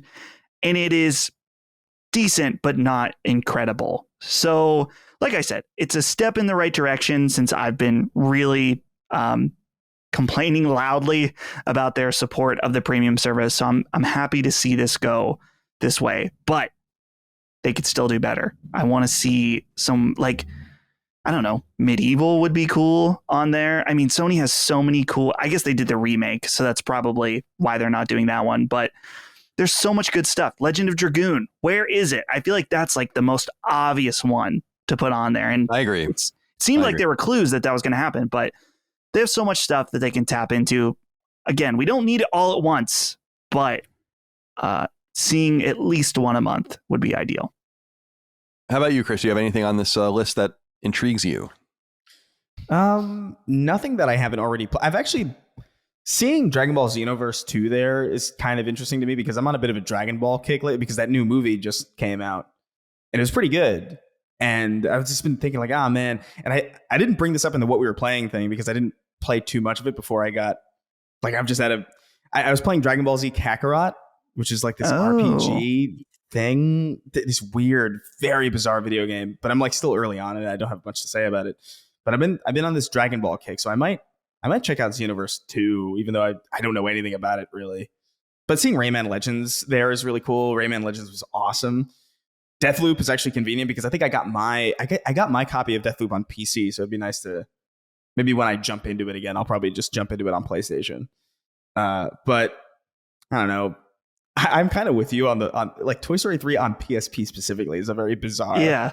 Like what was it about that game that made it more doable than literally anything else? I don't know, but nothing jumps out to me necessarily, but I am happy to see more stuff coming to the classics, even if it is at this point a bit overdue and a little bit underwhelming. There's a lot of PSP games that I'm staggered that Wipeout Pure isn't there yet, but hopefully one day. Oh, the first party stuff, Pure, they'll hold on to that forever probably. We'll see. Wipeout Pure though is probably the best Wipeout game in my opinion. So waiting for that. Yeah, on PSP they've only released one Sony game so far, right? In Super Stardust. I'm pretty sure. So. I think that's it. Sounds right. And it doesn't even have trophies. Lame. Lee Doherty wrote in about this, though. I'm glad he noted this because I wanted to bring this up because I thought it was interesting. Shoes on the other foot here. He says, "Hey, scared dudes." And that's what he said. So I don't know if he meant sacred, but I'm just going to go with "Hey, scared dudes." What are your views on Deathloop coming to PS Plus Extra? Isn't it about time the 1-year exclusivity deal's up? Will we see it on Game Pass imminently? Or has Sony extended the contract behind the scenes with Bethesda and Xbox? Many thanks to my boys and keep up that poultry loving. No, this is the first time Sony's been able to fight back. It's obvious that with the game's up in October, and Xbox is going to announce probably imminently that it's coming to Game Pass the day it comes up. So this is their way to say, like, we've maximized the extraction of value from this game. Now let's put it on PlayStation Plus right now. Like, clearly there's nothing in the contract that's stopping us from doing that. Very similar to what MLB happens with MLB. Very similar to what happened with Death Stranding. So it's good for the goose is good for the gander. And what will happen and will prove if I'm right is when next spring Ghostwire Tokyo comes to PS Plus. Which I think you can bet dollars to donuts. It will. So 1,000,000%. And that's a way for them to kind of needle Microsoft. There's no doubt that that's part of it, because Colin, that Deathloop is going to be if someone you can just say like you could have gotten it here already. So I think it's pretty big. Yeah, I'm sorry. Go ahead. It's sooner than you think. That Deathloop actually came out September 14th. Oh yeah, so it could be really imminent. Yeah, yeah. And there must be something in the marketing agreement where they can't. Bethesda, see, what's fucked up is Bethesda made these deals when they were independent, and the deals probably say you cannot acknowledge the next version of the game until X. Right. And when they absorb Bethesda, they absorb those contracts. And so the contract's still probably set. Like it could be a thing where Deathloop just comes out, but my theory will be tested when Ghostwire is or isn't added at a similar time. But you're absolutely right. Yeah, it is later. I guess I waited a little while to play Deathloop because my original trophies were marked October, but you're right that it actually came out in September. I don't know what that's all about. Okay, let's move on to number 4. In unfortunate but predictable news, one-time PlayStation second-party studio Quantic Dream has been purchased outright by Chinese tech firm NetEase. NetEase had previously held a minority share of the studio, which it had held since 2019. NetEase, while not as seemingly sinister as the likes of Tencent, which dwarfs it in size, is still a tech company operating out of China and is therefore ostensibly under government control. You may recall that they are aggressively getting into games, a move which began in part with that earlier investment into Quantic Dream. In 2021, NetEase acquired Japanese team Grasshopper manufacturer outright, the studio best known for No More Heroes, while it also founded Nagoshi Studio in Japan, led by Toshihiro Nagoshi, the longtime lead behind Sega's Ryu ga Gotoku Studio, and the driving force behind its mega popular Yakuza franchise. It also has an American team working on MMOs, and now it owns Quantic Dream, headquartered in France with a satellite team in French-speaking Quebec. It was once long assumed that Quantic Dream would be purchased by Sony, but during the PS4 era, it was clear that that wasn't going to happen. Quantic Dream, of course, helped revolutionize story-driven games on PlayStation, particularly with 2010's Heavy Rain, though 2013's Beyond Two Souls and 2018's Detroit Become Human also played their roles. However, during their 3-game deal with Sony, discord between the sides grew, and other than an announced game with Disney called Star Wars Eclipse that is rumored to be 5 years out or more, no other games have been announced. In a conversation conducted with website GamesIndustry.biz to be timed with the announcement of the sale, Quantic Dream's leads say that there were other suitors over the years, obviously, but nothing made sense, noting that a lack of control would be necessary to accept some of these long-term deals, almost certainly a reference to the once very controlling Sony, which famously long refused to work with developers who wouldn't sign over their IP. This, of course, most famously happened with Limbo. They also noted that they considered going public, though that too would require giving up some freedoms. They said in part, quote, "We will now be able to continue our ambitious plan, taking advantage of industrial synergies while allowing us to remain fully independent in the management of our studio and our editorial choices. It's an ideal situation for us, both as a company, its partners, and for our team, as well as for the millions of players around the world who follow us and appreciate our work. For our employees, it is also a guarantee of sustainability over time, which ensures that we can continue to be ambitious while having a security of belonging to a large global group," end quote. Quantic Dream, founded in 1999, released its first game, The Nomad Soul, in 1999 on PC. It came to Dreamcast in 2000. It was followed by the 2005 PS2 and Xbox game Fahrenheit in 2005, which we know here in the US as Indigo Prophecy. From there, they entered Sony's second-party stable for the next decade plus, and they remain widely known for their advanced branching story games. Anthony C. wrote into us on Patreon and says, "Hello, Slitter Fisters." Whoa. Quantic Dream has been acquired by NetEase, and as someone who was a fan of their past games and looking forward to what they have in the pipeline, namely Star Wars Eclipse, this greatly worries me. These games are all about narrative expression, and I fear that the products they release from here on out will be greatly neutered in that regard. Thoughts? Thanks for keeping me entertained during my drives, and remember to wash your balls. I'll never forget that. Thanks for writing in. Chris, I'm curious what you think about this idea of Chinese ownership being onerous, but also being censorious. This is something people seem to be worried about, especially with a studio like Quantic that spreads its wings creatively and does whatever it wants, sometimes successfully, sometimes not. I mean, the very games that people take seriously are the very games that people lampoon. So it really depends on if you look at Heavy Rain or Detroit or these games with the lens that I do or the way others do. I think those games are masterpieces personally. I think they're awesome. I'm wondering if you have this sort of concern, because it does seem from what I've read about NetEase as opposed to Tencent is that NetEase is very happy to just let everything ride. And it seems like they are simply trying to get out of China while Tencent seems to be consolidating control in a different way. Are you worried about the creative flexibility of the companies that get purchased by these Chinese conglomerates? Yes and no. I think you're right about the assessment of the differentiation between NetEase and Tencent. I just feel because we had that situation. I mean, I was about to say not too long ago, but in retrospect, it actually was kind of long ago. But the Call of Duty trailer that had Tiananmen Square and was then removed and re-edited and reposted under the same URL with Tiananmen Square footage removed. And that was very clearly like I mean, I struggle to imagine any other reason as to why that would happen outside of Chinese influence. Literally, just straight like that is Occam's razor in that scenario, and it is disheartening to know that they have influence over their studios in such a way that they can even make those creative decisions at all. But I don't know. I think I don't think it's fair to assume every single entity is the same just because of where they, because I do think NetEase is a lot more loose. I think NetEase is a lot more comfortable being like, hey, you know what, this is what's in this game. We just want to make the money. We'll put money in, we'll get money out, and that's our primary concern. Whereas Tencent is a little bit more hands-on, it seems, based on our experience with their products and based on just snafus that they've been involved with. So I don't think all Chinese entities are necessarily equivalent in their danger to creative thought and creative freedom and all that's this sort of thing.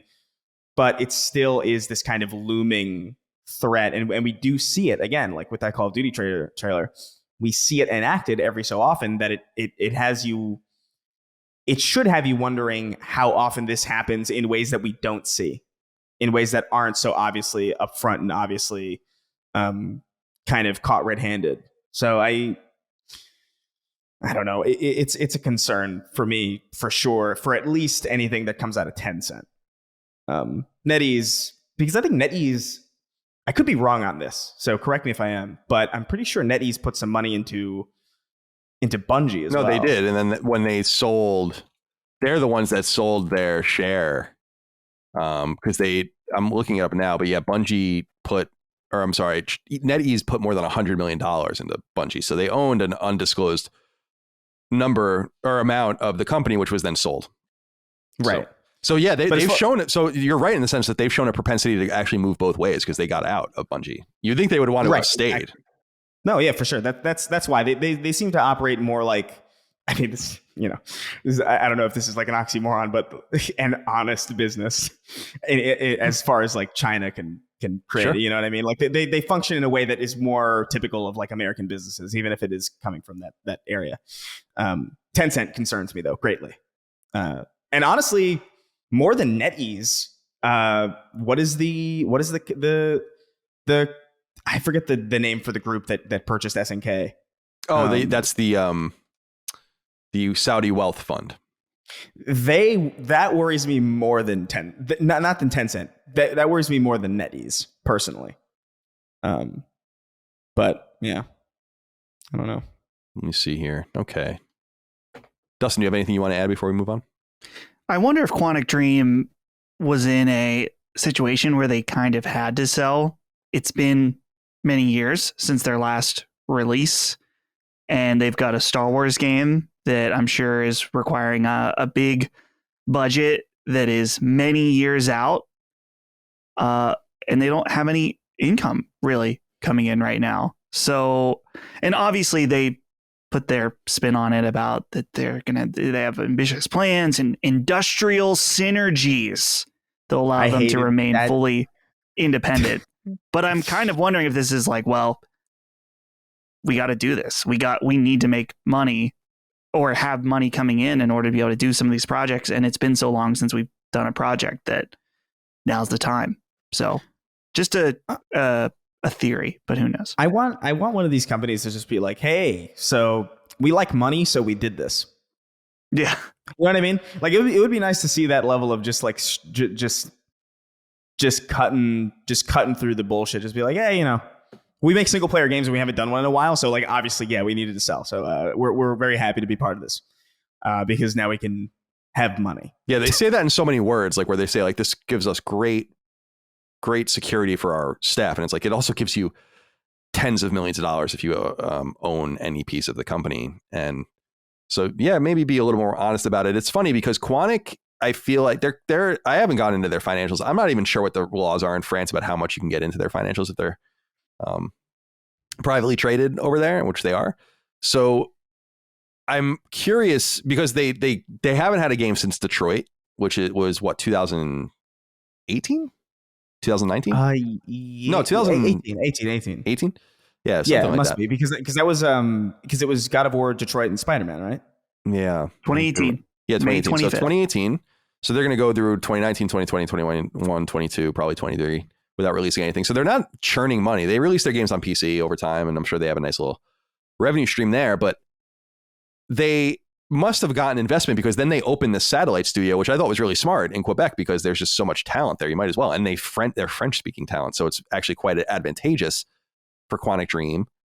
So I don't know what the financial situation is. They must have gotten some sort of advance on the Star Wars game. They were allowed to announce it and show a trailer.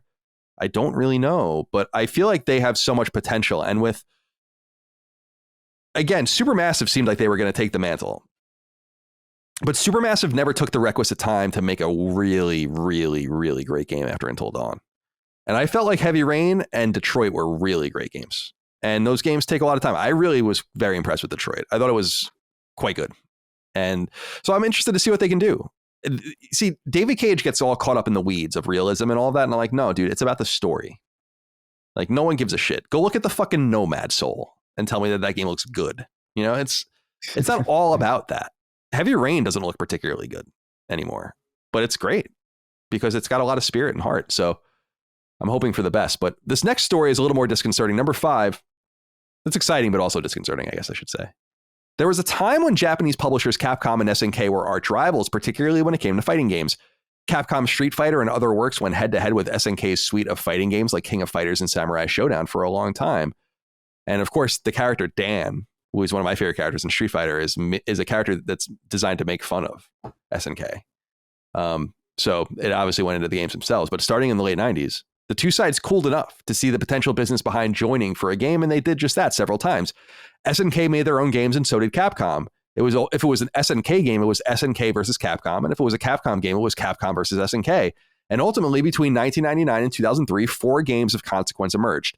The 1999 SNK versus Capcom released the Match of the Millennium for Neo Geo Pocket Color, the 2D fighter Capcom versus SNK Millennium Fight 2000, which came to Dreamcast in 2000, the 2001 sequel to Capcom versus SNK, which came to PS2, and then finally the 2003 PS2 fighting game SNK versus Capcom SVC Chaos.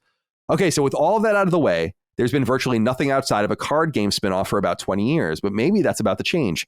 According to a report from website Video Games Chronicle, Yaoyuki Oda, who once worked for Capcom on the likes of Street Fighter 4 before defecting to SNK and becoming the producer of the King of Fighters and Samurai Showdown, said that both sides are interested in a revival, citing official EVO artwork from this year's fighting tournament that features SNK and Capcom characters together. He said in terms of the new fighting game getting off the ground that, quote, definitely in the future, that's something that I think everybody on all sides and both parties are interested in making a reality, especially after we saw the reaction to the posters. It helped us reconfirm that it's probably one of the most wanted things from the fighting game community across the entire world. We haven't really talked in detail with anybody at Capcom about it. It might have come up in a vague comment. However, we have a lot of experience in crossovers, but recently we haven't actually done anything with Capcom, even on character collaboration stuff. So that poster, in our sense, was the first step towards something maybe like that happening in the future, end quote. SNK, founded in Japan in the 70s, is a contentious company today, owned by the Saudi royal family through its sovereign wealth fund. It owns famous fighting series like the aforementioned Samurai Showdown and King of Fighters, as well as others like World Heroes and Art of Fighting. It also owns shooter series Metal Slug and more. So we talked a little bit about this. I don't know if we have anything more to add. Chris, do you have anything else you want to say about SNK? Not really. I feel like I've said everything. I've always been an SNK guy, mostly for Metal Slug, you know, and that doesn't, you know, it's in the past now, I guess, for me. Well, those fighting games were formative in my younger years, for sure. Yeah. Like I was obsessed with SNK Neo Geo Fighters in the arcade when I was young because of Dagon. Yeah, I wanted to like whatever he liked, and so like he loved those games, and so did I. And so it is a little sad, but I wonder, Dustin, what do you think about the possibility of Capcom versus SNK getting off the ground? We were just talking about this, weren't we, on the show? Because Capcom has really been open to a lot of crossovers. Back with Almost Dead Marvel, when they did X-Men versus Street Fighter and Marvel versus Capcom. Of course, they did Tatsunoko versus Capcom. Maybe it's time they did Tekken versus Street Fighter. So they're open. Would you like to see SNK and Capcom mix it up again? I think it would be interesting, and I think the fighting game community would really be into it. I feel like as far as fighting games, I don't know if SNK has quite the same cachet that they used to. Maybe I'm totally wrong in that, but I don't know. I just feel like King of Fighters is not anywhere near the level of like a Street Fighter or anything like that. Oh, no, it's definitely not. No, it's got a huge fan base still around the world, but not to the level. Like it burns in the background. As I understand it, I remember talking to someone about it where they were like, every other King of Fighters game is like the big one. I think it's the even numbered ones are the ones people like, and then the odd number one. It's something weird like that with King of Fighters. Weird. But I would like to see it come back too. I don't know how the business would work. On one hand, I don't really know how it benefits Capcom, but then on the other hand, I don't really know how it doesn't benefit either side, because really Arc System Works is, in terms of mechanics, really at the top of the chain right now. And so I think Capcom and SNK both have climbing to do. This new Street Fighter game is totally unproven. We don't know anything about it. SNK obviously is more of a tertiary force now. So we'll see what happens. But I wanted to point that out. I thought that was fun. My brother will be pleased. I messaged him about it, but I have not heard back. And finally, number 6. It's not terribly surprising, but it's still newsworthy. A new Mafia game is in development. Word comes by way of an official statement from the official Mafia website, and Mafia itself is currently celebrating its 20th anniversary. Information about the series pass is extensively discussed in what is essentially a series of interviews on the site. But what's most important here is this is relayed by website Video Games Chronicle. Quote, while it's a few years away and we can't share anything more right now, we're really excited to keep working on this beloved franchise and to entertain our players with new stories, end quote. The game is being developed by Hangar 13, a Take-Two owned team that was founded in 2014 and which runs out of both California and Eastern Europe. Keeping in mind that Mafia's roots are actually in the Czech Republic, first with Illusion Softworks and then with the company it would end up becoming, 2K Czech. The original Mafia was ported to PS2 in 2004, with a sequel coming to PS3 in 2010, and a third game following on PS4 in 2016. Both Mafia and Mafia 2 were then ported to PlayStation 4 in 2020. This new game, relayed by website Kotaku, is apparently a prequel, though to which game it's unclear. The first Mafia takes place in the 1930s, while the second game takes place right after World War II. The third game, on the other hand, takes place in 1968. So there's a wide range of time periods to play around with. Originally conceived to compete with the likes of Grand Theft Auto, Mafia would carve out its own path, much more like the original PlayStation series The Getaway, in that it was focused more on crime and character than on gameplay and zaniness. Hangar 13, which took over Mafia 3's development, has long been in flux, as a game it was working on was apparently canceled, forcing Take-Two to incur a $50 million loss. As far as I understand, Hangar 13 is fewer than 50 people. And also, so they're probably going to scale up as the game gets into development. But also, apparently, I was reading that I think all of them got fired or laid off, except for 15, maybe. So whatever game went wrong that they were developing and they took a huge loss on it, not to be overstated, that we're not going to see Mafia probably for a while. Dustin, are you excited for Mafia 4? Not in particular, because I've never played any of these Mafia games. Especially, I've been curious about them, but it always seems mixed. There's people that absolutely love these games, but I know the recent one, I think that the common feeling behind it is that it was pretty good, but a lot of missed opportunity and potential. It's very bloated, as I remember. I didn't beat it, but I remember it's very bloated because the character development, the voice acting, it's all there. Mm-hmm. It's just then they're like, okay, now you got to go chase the car, and it's like, okay, but we're doing this, like this is fun. Let's do this. And that's what I remember there being a dissonance with Mafia 3, because I like the Mafia games, but they're not at the level some people pretend they are. Like they're not even close. What's notable about them, of course, is they have titty magazines in them, like Playboy magazines. I don't know if you guys remember that. Those were like collectibles. Yeah, they do. And I'm rating the guide at IGN for it, and I would like have these big titties on my screen. It was like, I'm just doing what I can. Just doing what I can. It was awkward. I actually remember asking, like, should I not include these in the guide? And they're like, no, if it's in the game, it's in the game. I'm like, well, it is in the game, but I'd be very quick about it, and so on and so forth. Chris, any interest in Mafia 4? Kind of, honestly. Like I like Mafia. I don't love it. I don't think it's like stellar. I don't think it's some of the best open world exploration that exists. But I do like that they take place in these different time periods. I think we don't get a lot of period pieces in video games.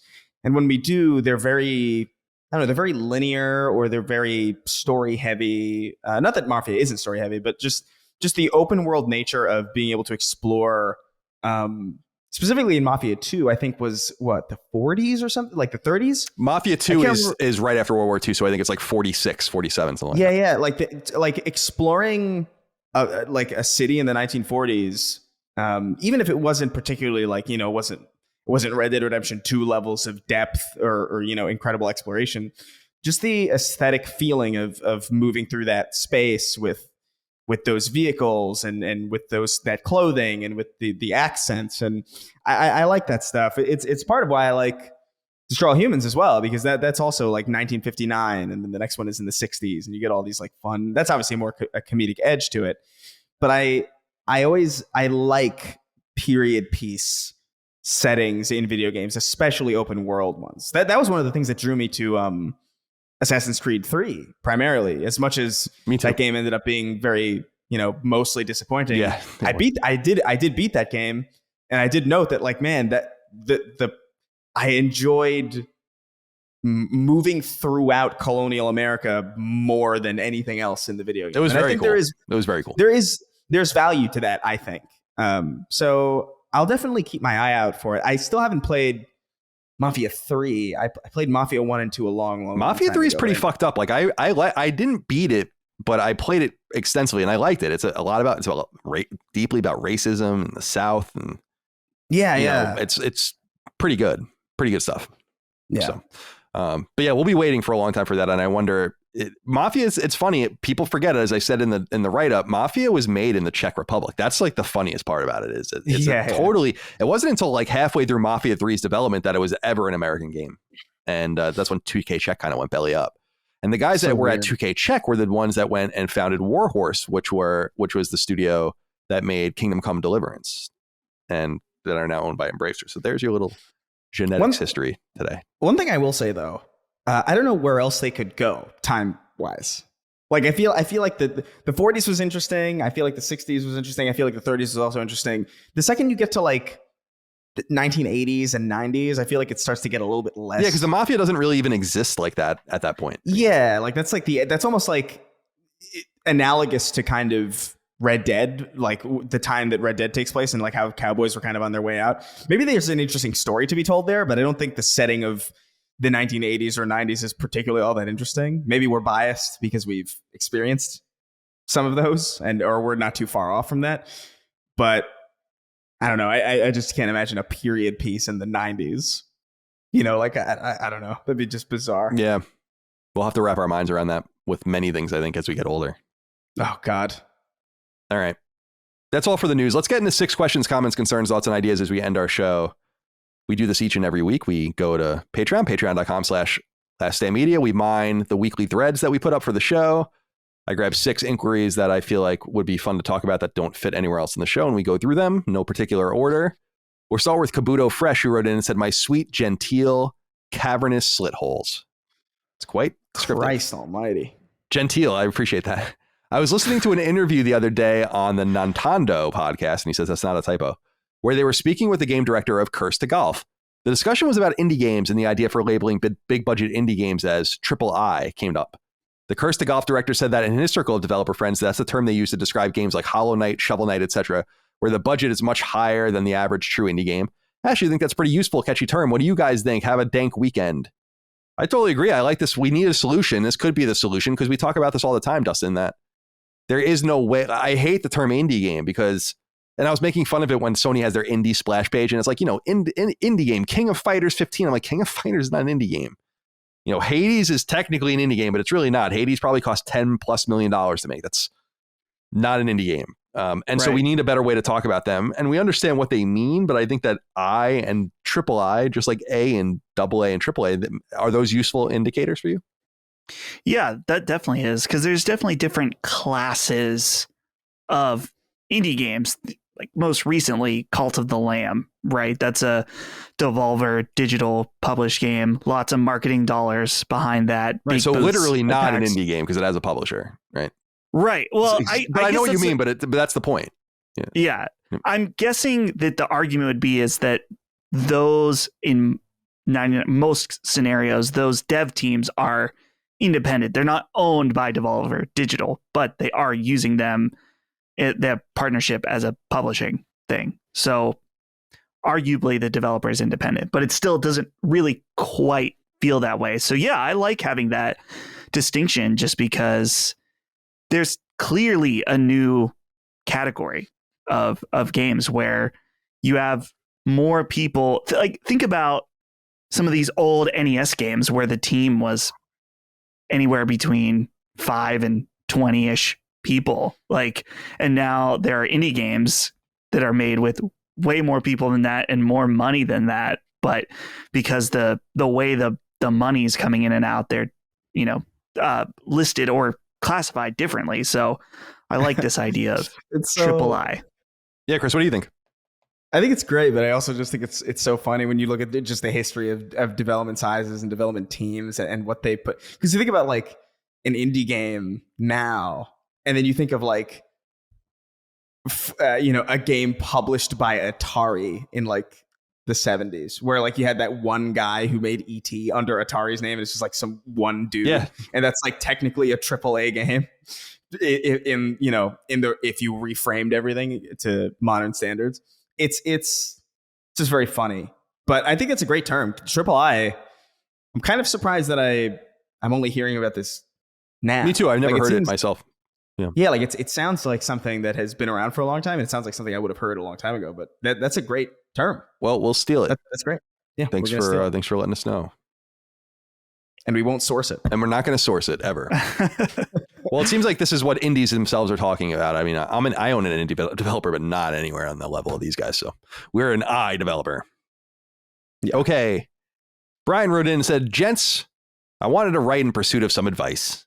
The current industry topic of bloated storefronts and lack of curation is quite perfectly lined up with what I've been feeling for a while now. That's why I took matters into my own hands and recently launched a podcast with a simple goal: to respect gamers' time and money and essentially act as a curation service for lesser known indie titles. I won't shamelessly promote my show by dropping the name of it here, but rather ask you for advice. What's the best way to try and get the word out about my show if I think I really have something here? Do promotion ads on Spotify? Turn my scarcely used social media accounts into a megaphone? Shamelessly drop the name of my show into a comment on a beloved media network's Patreon? Any guidance would be greatly appreciated, and sorry for the long comment." I thought this was an interesting question. We don't often talk about the mechanics of podcasting. Chris, I want to start with you. What do you think Brian should do here to get his podcast out? He says he has a unique product that acts as a curation for lesser known indie titles, but he doesn't know how to get the show out there. Do you have any advice for him? Man, I mean, I don't know if I have enough experience, because my experience in doing podcasting is obviously with Colin and obviously on my own with Sweeney and Derek around the Snark Tank. But we didn't start from square one. We started from square one years ago with our own independent platforms, and then we kind of pooled those resources together to kind of like, there was no way we were going to start a podcast that wasn't going to get attention just by the nature of who we were and the personalities that we'd built up. So I don't know what it's like to start a podcast from the ground up, like sincerely, or without the backing of some company, or without the backing of like other people who are able to get the word out for me. I suppose one thing I will say, apparently, like buying ads on like you see these posts on Facebook or Instagram where it's like pay to promote. Those things don't really work because they stop promoting your stuff the second you pay for them. It's kind of like this trick to see if like anybody who's willing to pay, or it's like, okay, well, now that we know that you're willing to pay, we won't boost your stuff unless you pay. That's interesting. Because you're willing to pay. So I wouldn't necessarily go that route. But I mean, it is a good question. I mean, Colin, I feel like you have the most experience. You've been podcasting for way longer, and you've done many different ones. Yeah, I don't know. Like the truth is that I also started with a platform. I wasn't an original cast member of Podcast Beyond. I came onto the show, and the show grew to another level with that new cast, but it wasn't. I kind of was already there. And then P.S. I Love You, when we started that, it was we did that with Podcast Beyond's old audience, and that was easy enough to do. It's very difficult to do things from scratch and hope to get found. But what you have to remember when you're doing things like this, and Dustin, I don't know if you have anything to add after this, is I feel like you kind of have to do it for the love of the craft and then hope for the best. And in that order. When I wrote on GameFAQs in high school, I had no idea I could make money doing it. None. No clue. I did it for 4 years and just did it as a hobby and for fun. And then when IGN contacted me, it opened up a whole new world to me where I was like, well, this thing that I was doing for the love of the game turned into a career. And that's the beginning of all of this. But I don't think you can plan for that to happen, because that doesn't typically happen. And so other people have to find other routes. The beauty of the internet the beauty of podcasts and YouTube and all the rest is that anyone can do whatever they want. And you can put up your podcast and you can put it out there and no one's going to charge you a fucking dime and no one's going to do anything and all the rest. But people have to find it. And sometimes that requires consistency and to avoid. Sometimes consistency leads to nothing. It's a dangerous trap. That's why people need to not get into podcasting and YouTubing and all of that to get an audience. They need to do it because they enjoy doing it and then hope that the audience comes. And that's really the best advice I can give, because otherwise any other advice is disingenuous and even lying to you. The reality is that doing a video game podcast is incredibly hard because anyone can do it.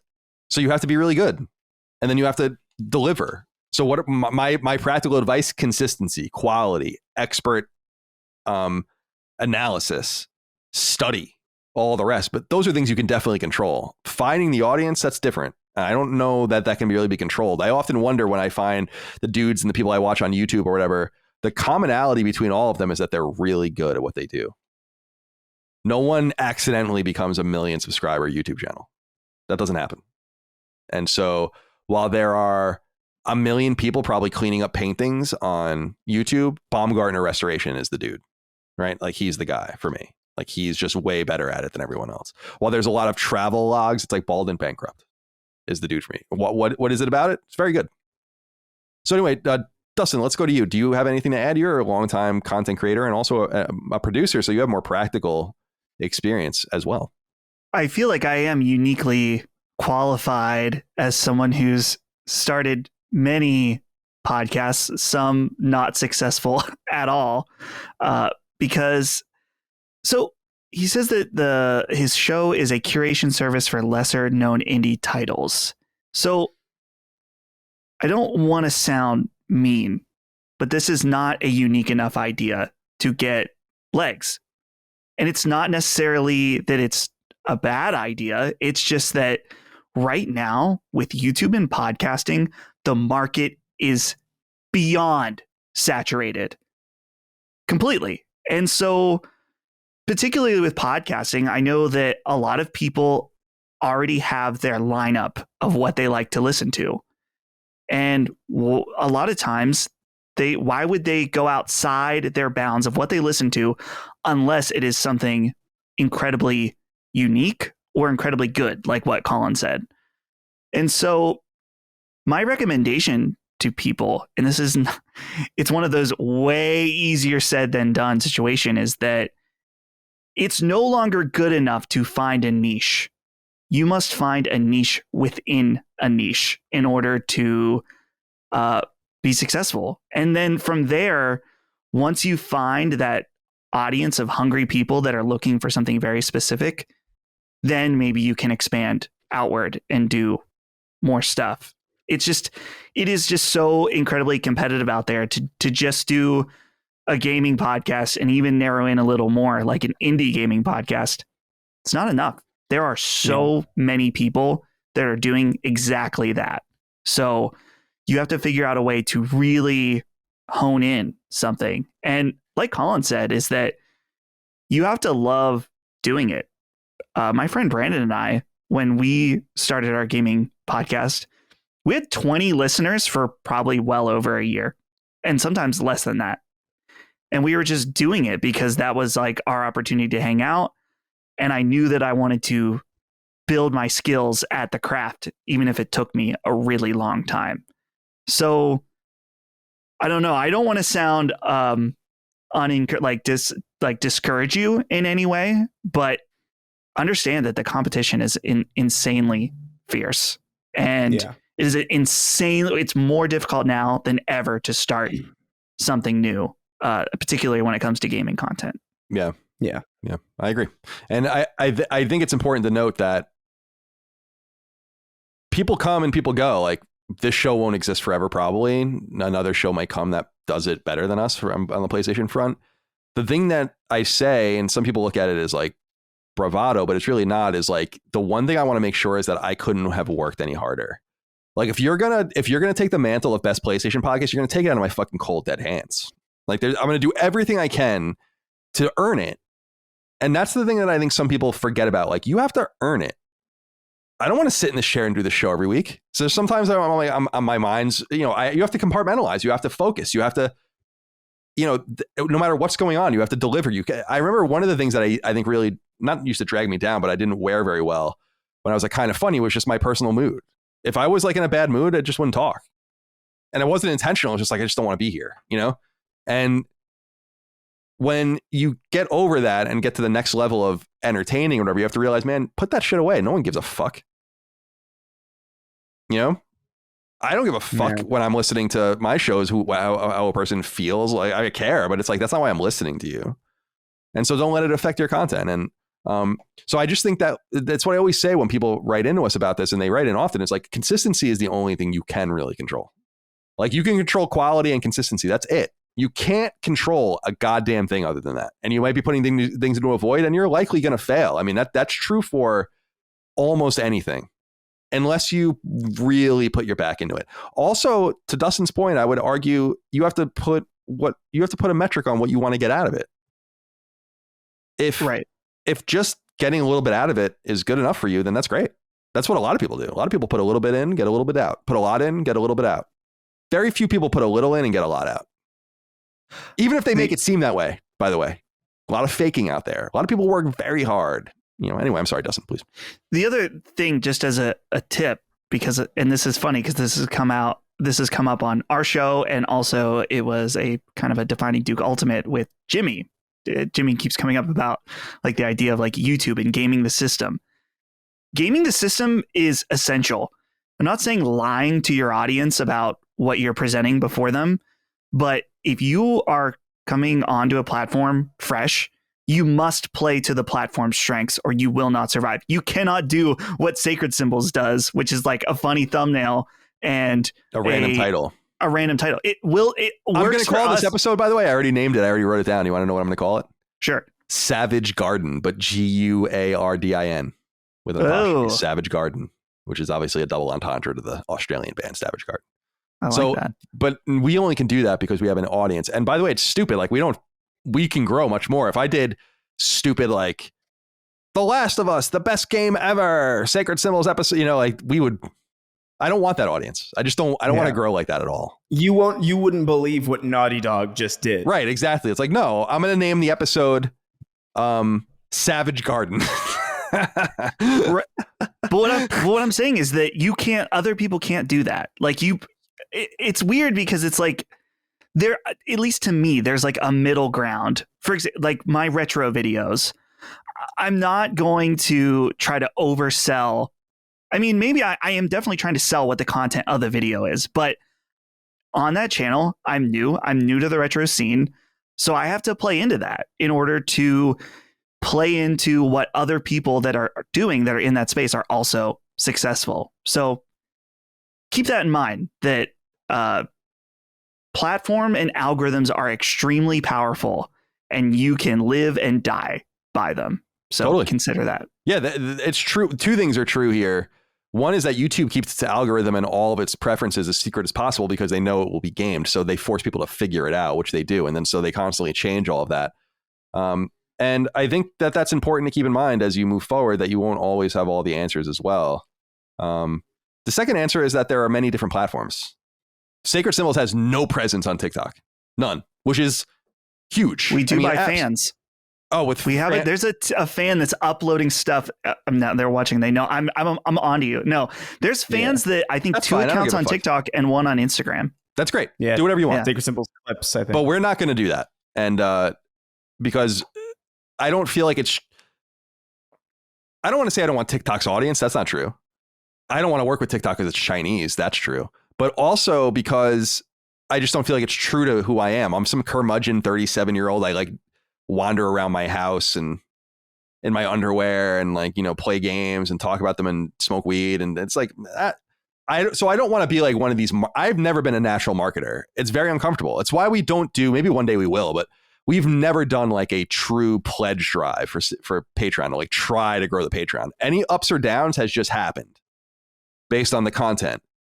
And at Kind of Funny, we used to do a drive every year to get people to subscribe. And I'm just like, maybe the content will just speak or it won't. And we'll just live or die by it. I don't know. It's very complicated out there. But when I don't even know the answers and Chris and Dustin don't know the answers, it means, and there are people infinitely bigger than us, it means the answers aren't to be found.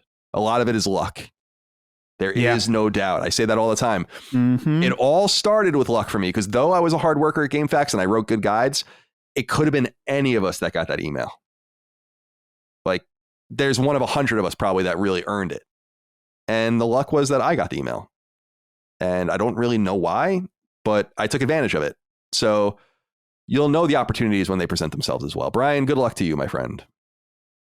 All right. Paul S. wrote in and said, hey, CDC, with the reviews for The Last of Us Part 1 out, one major focus on these games, as Chris mentioned earlier, actually, is extensive accessibility options. Being able to play while having any number of physical disabilities is a great step for gaming, but some of these options seem like they might remove the actual game from the game. Auto aiming, turning off resource pickups, adjusting AI alertness, etc. At what point do playing with these options become the same as reading a wiki synopsis of a book, but not playing the game itself, or not reading the book itself? Watching Let's Play is a perfectly fine way to enjoy a game, but it's not the same experience. What are your thoughts on the difference between accessibility features versus turning off game mechanics? This comes up every once in a while, and I try to challenge myself with this, Chris, because it's true. The instinct in me says, like, oh no, I don't want that. Right? Like, what? That's garbage. It's nonsense. Why would you want it so you can turn off the puzzles? And why would you want it so you can do this? And what, maybe there's a depth of disability where it's like this game simply can't be played if you have that depth of disability, whatever it is. But then I can't escape the single question. What does it matter to you? And like, since I can't answer that question, and since it doesn't affect the core game, it just shows that it's an irrational care. Because the answer is it doesn't affect me at all. Like that you can turn the puzzles off in The Last of Us. Like, I don't give a shit, dude. Sony's allowing games for you to get a platinum trophy in 30 seconds. The last thing I have to worry about right now in this regard is them shutting off the puzzles in a shooter. Like, we got bigger fish to fry than that. So how do you feel about this kind of from Paul, about this idea of, turning off resource pickups, auto aiming, adjusting AI alertness? I mean, at what point does it just make the game not a game anymore? And is my kind of feel right about it, that it really doesn't matter? Though we want to kind of talk about it, accessibility is not a bad, it's a good thing, right? It's a good thing. But the debate over accessibility is nothing more than worrying about someone else's experience. Yeah, that is a good way to put it. The way that I feel about it is it's no different to me than, if it's in the game and it's the developers have put it there for you to play around with, then it's part of the game. And if you choose to take advantage of that, then you're still getting the game out of it. The Last of Us isn't The Last of Us because it's challenging. The Last of Us is The Last of Us because of the story and characters.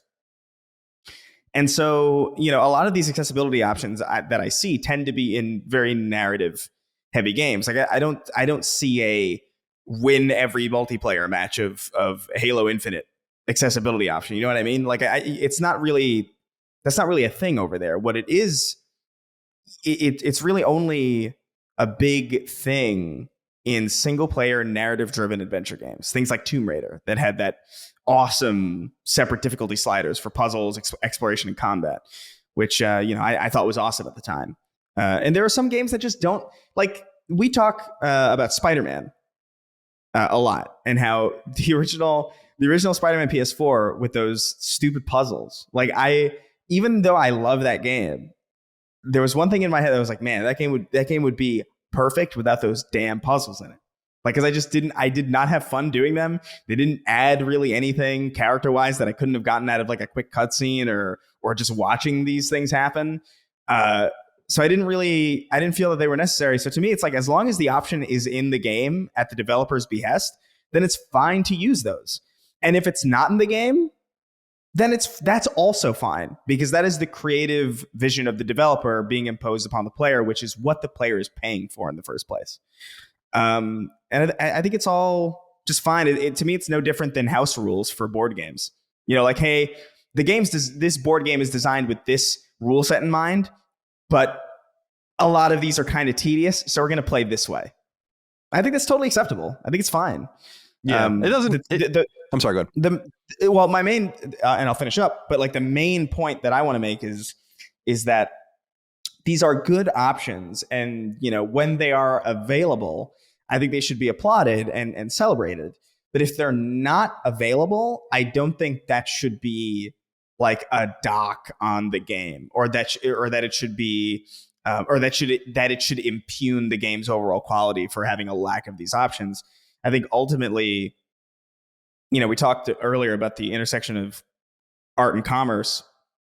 Games are art still, and if a developer has a particular vision for a piece of software, then that's the vision. And I don't think you can really rightfully complain about that while also celebrating the inclusion of these accessibility options in other games, because to other people, that defies the logic of what a game is.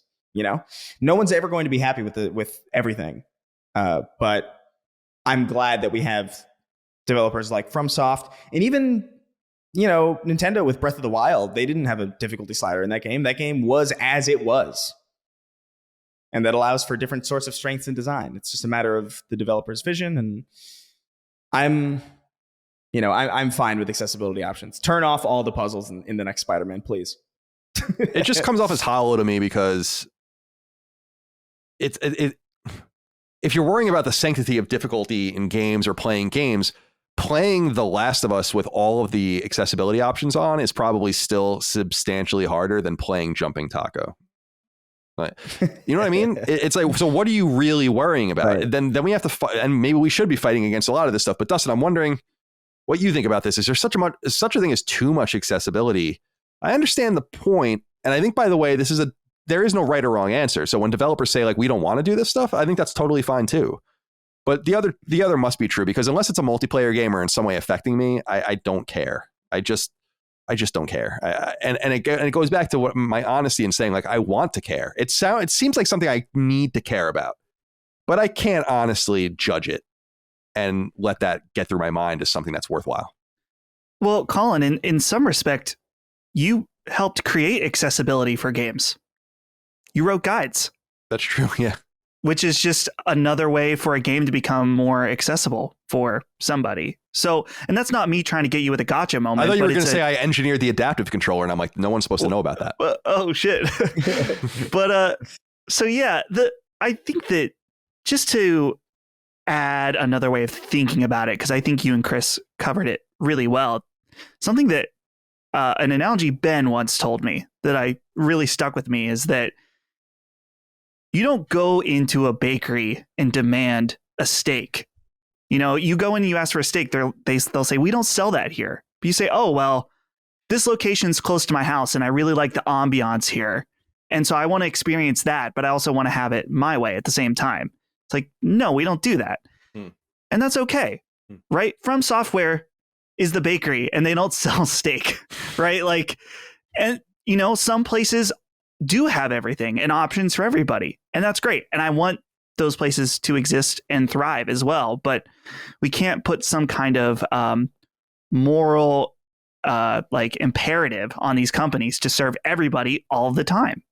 So it's one of those things where I'm very much in a supporter of accessibility. And I think that developers, if they feel that serves the people they're trying to create the game for, then yes, do it, and do it to the fullest extent and do it well.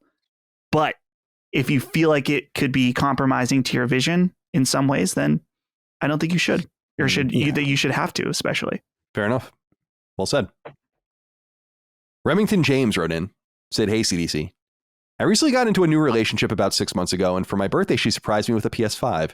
She had no experience with video games up to this point and thought every game was just Call of Duty with guys screaming into headsets.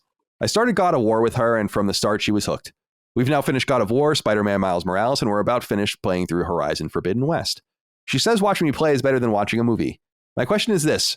What other games would you guys recommend for PlayStation that are as much fun to watch as play? And I found my future wife. Thanks in advance, fellas. Your show is the highlight of my week. Thank you, Remington, for writing in, for the kind words. Have you found your future wife? I don't know. Like, I was always of the mind that I wanted someone opposite of me, and it actually wasn't until I really embraced someone that was very much like me that I found happiness, like real happiness with Micah. So, yeah. I used to be like, oh, I don't want you to really even be into the game. I want this for me. But what you realize is that it opens up a whole new horizon for you. So new different games that can be fun to watch. Well, you said Spider-Man Miles Morales. I mean, the original Spider-Man would be fun to watch as well. Of course, you have this huge catalog of games in the PlayStation Plus collection. I mean, so it seems like the commonality between the games you're playing are that they're PlayStation type games. So you have Days Gone and Uncharted and The Last of Us. And I mean, The Last of Us is a great example. I mean, yeah, Remington, The Last of Us is going to be out on PS5 by the time you see this or hear this. Your girlfriend is totally ignorant to that game, no doubt. Right? I don't know if you are. That's a wonderful example of a game that can be played together. Chris, does anything come to mind for you? Oh, man. The thing that came to mind immediately for me was Red Dead, because my dad was so enamored with it when I was playing it in front of him. But obviously, like, that's like more of a cowboy.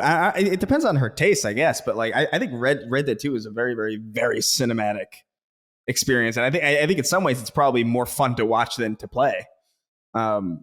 But that's a gorgeous game with fantastic acting. And I think that would lend itself really, really well to kind of like a secondary or tertiary kind of passive experience. But that's really the only one that came to mind. Because I at first I thought of like, Devil May Cry is a fun game to watch. But then I was thinking, maybe not to watch. It's a fun game to see while you play. It's very stylish and very, very action oriented and very, very all over the place. But I can imagine it being like very disorienting in the same way that you wouldn't necessarily, you wouldn't play like a first person shooter for your girlfriend, Like, I don't think that's the kind of experience that it would give me agita watching someone play an FPS, not being able to control the movement, but watching it would be hard. Because an FPS, like every individual moment, the person that you're watching is doing something that you probably wouldn't be doing. And that's like incredibly frustrating. Whereas in God of War, if you're walking towards the next cutscene, it's like, whatever. But I do feel like Red Dead is probably that game, or Detroit. Yeah, Detroit's wonderful, actually. Yeah, I think Detroit is actually a great game to play with your partner, because you get to make decisions together, and it's kind of it's a very fun. I mean, I feel like people don't talk about that game in that way, but that's how I experienced that game, and it was. I definitely had more fun with it that way than I feel like I would have had by myself. Do you have anything to add, Dustin? Yeah, I feel like obviously the story-based games, like you guys have been saying, are really important, but some of the most meaningful games that Holly and I played together are the ones that warrant a lot of discussion around them. Particularly like Undertale is one that we played together that we discussed a lot afterwards. This won't be for everybody, so I'm not necessarily saying this, but we had so much fun playing Danganronpa together, just because there's so much mystery built in that we would every like night when we would play it, we would have to talk afterwards, and like getting ready for bed, we're like speculating like who did what's going on. And so that's one of the most fun aspects. Like playing certain games when you play by yourself, it's almost difficult if you don't know anyone else that's playing it, because you feel like you need someone to bounce ideas off and try to figure out what's happening. So Danganronpa, I have to say, man, maybe it won't be for you because it's a very Japanese game, but I think Zero Escape is another one that we had a lot of fun playing. Virtue's Last Reward or whatever. Yeah. Yes. Yeah. That game's awesome. I mean, if we're going for, I would also throw in, I would throw in Yakuza Like a Dragon as well, just because that game is fucking bananas. And I can't imagine a more entertaining thing to watch than that game, because I've just been mesmerized consistently at how just out of nowhere that game becomes. And I don't know, it depends on the tone that you're looking for, but it seems like you're more into narrative heavy single player experiences, and PlayStation's a good place for that. So you're in good hands, I think. Okay. Sam wrote in, said, "Hey guys, question for Colin. You often talk about the benefits of being outside mainstream gaming media, but is there anything you miss from your time on the inside? Not necessarily free games and early access, but what about relationships, connections, writing stories, etc.? It was a big part of your life for a while, and I'm curious about any positive reflections. Thanks for all the content. Been with you for years and hope it stays that way." Thank you, Sam, for writing in. I really don't miss very much about it because, well, you said not necessarily free games and early access. It wasn't even the free games that was nice, and that was nice, but it was the early access that made things so much easier.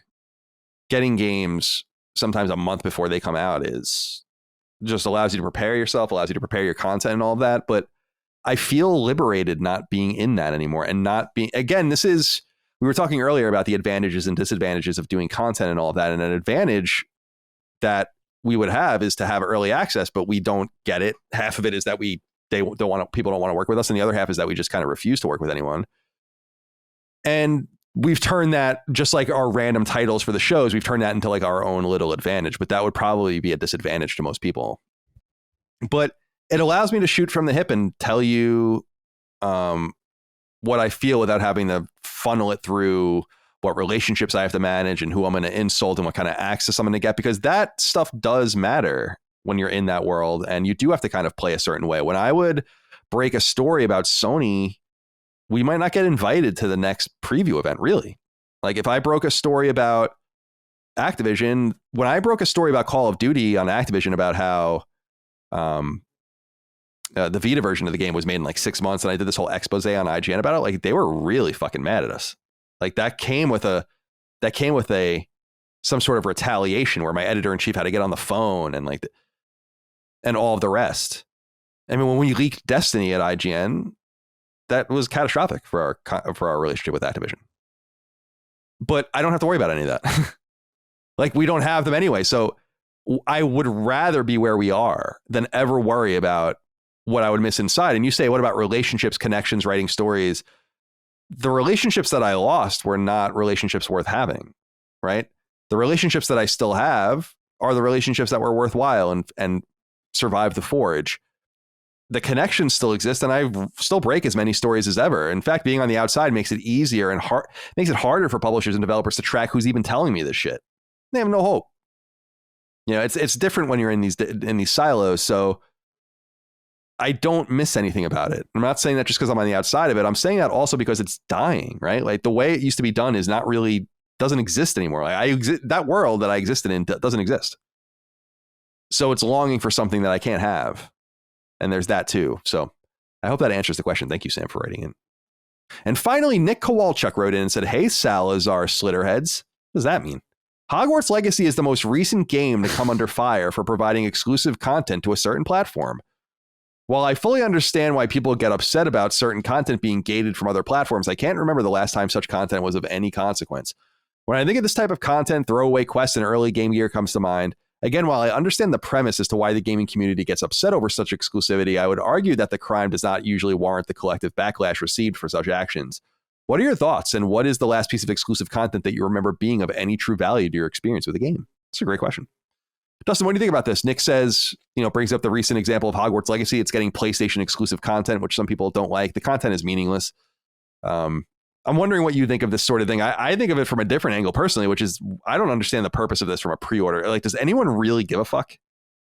Like, are they going to pre-order it on Xbox except for the fact that the PlayStation version had a costume? That seems insane. Like, definitely not a group of people worth making content for. What are you talking about here? 1,000 people or something? I don't know. I don't even know. So what do you think? So I think that in, I don't know, almost all scenarios that is correct. The pre-order and platform exclusive stuff is usually stuff that is really not worth getting excited about or specifically buying on a specific platform. I think that the problem is one of the biggest live service games that we talk about often on this show had a catastrophic deal that gated off a large piece of content. And that's Destiny, who locked off an entire, what is it? What's the word I'm looking for, Chris? I don't know. Expansion? I remember. Not an expansion. It was like I remember weapons and specifically gear. I don't remember.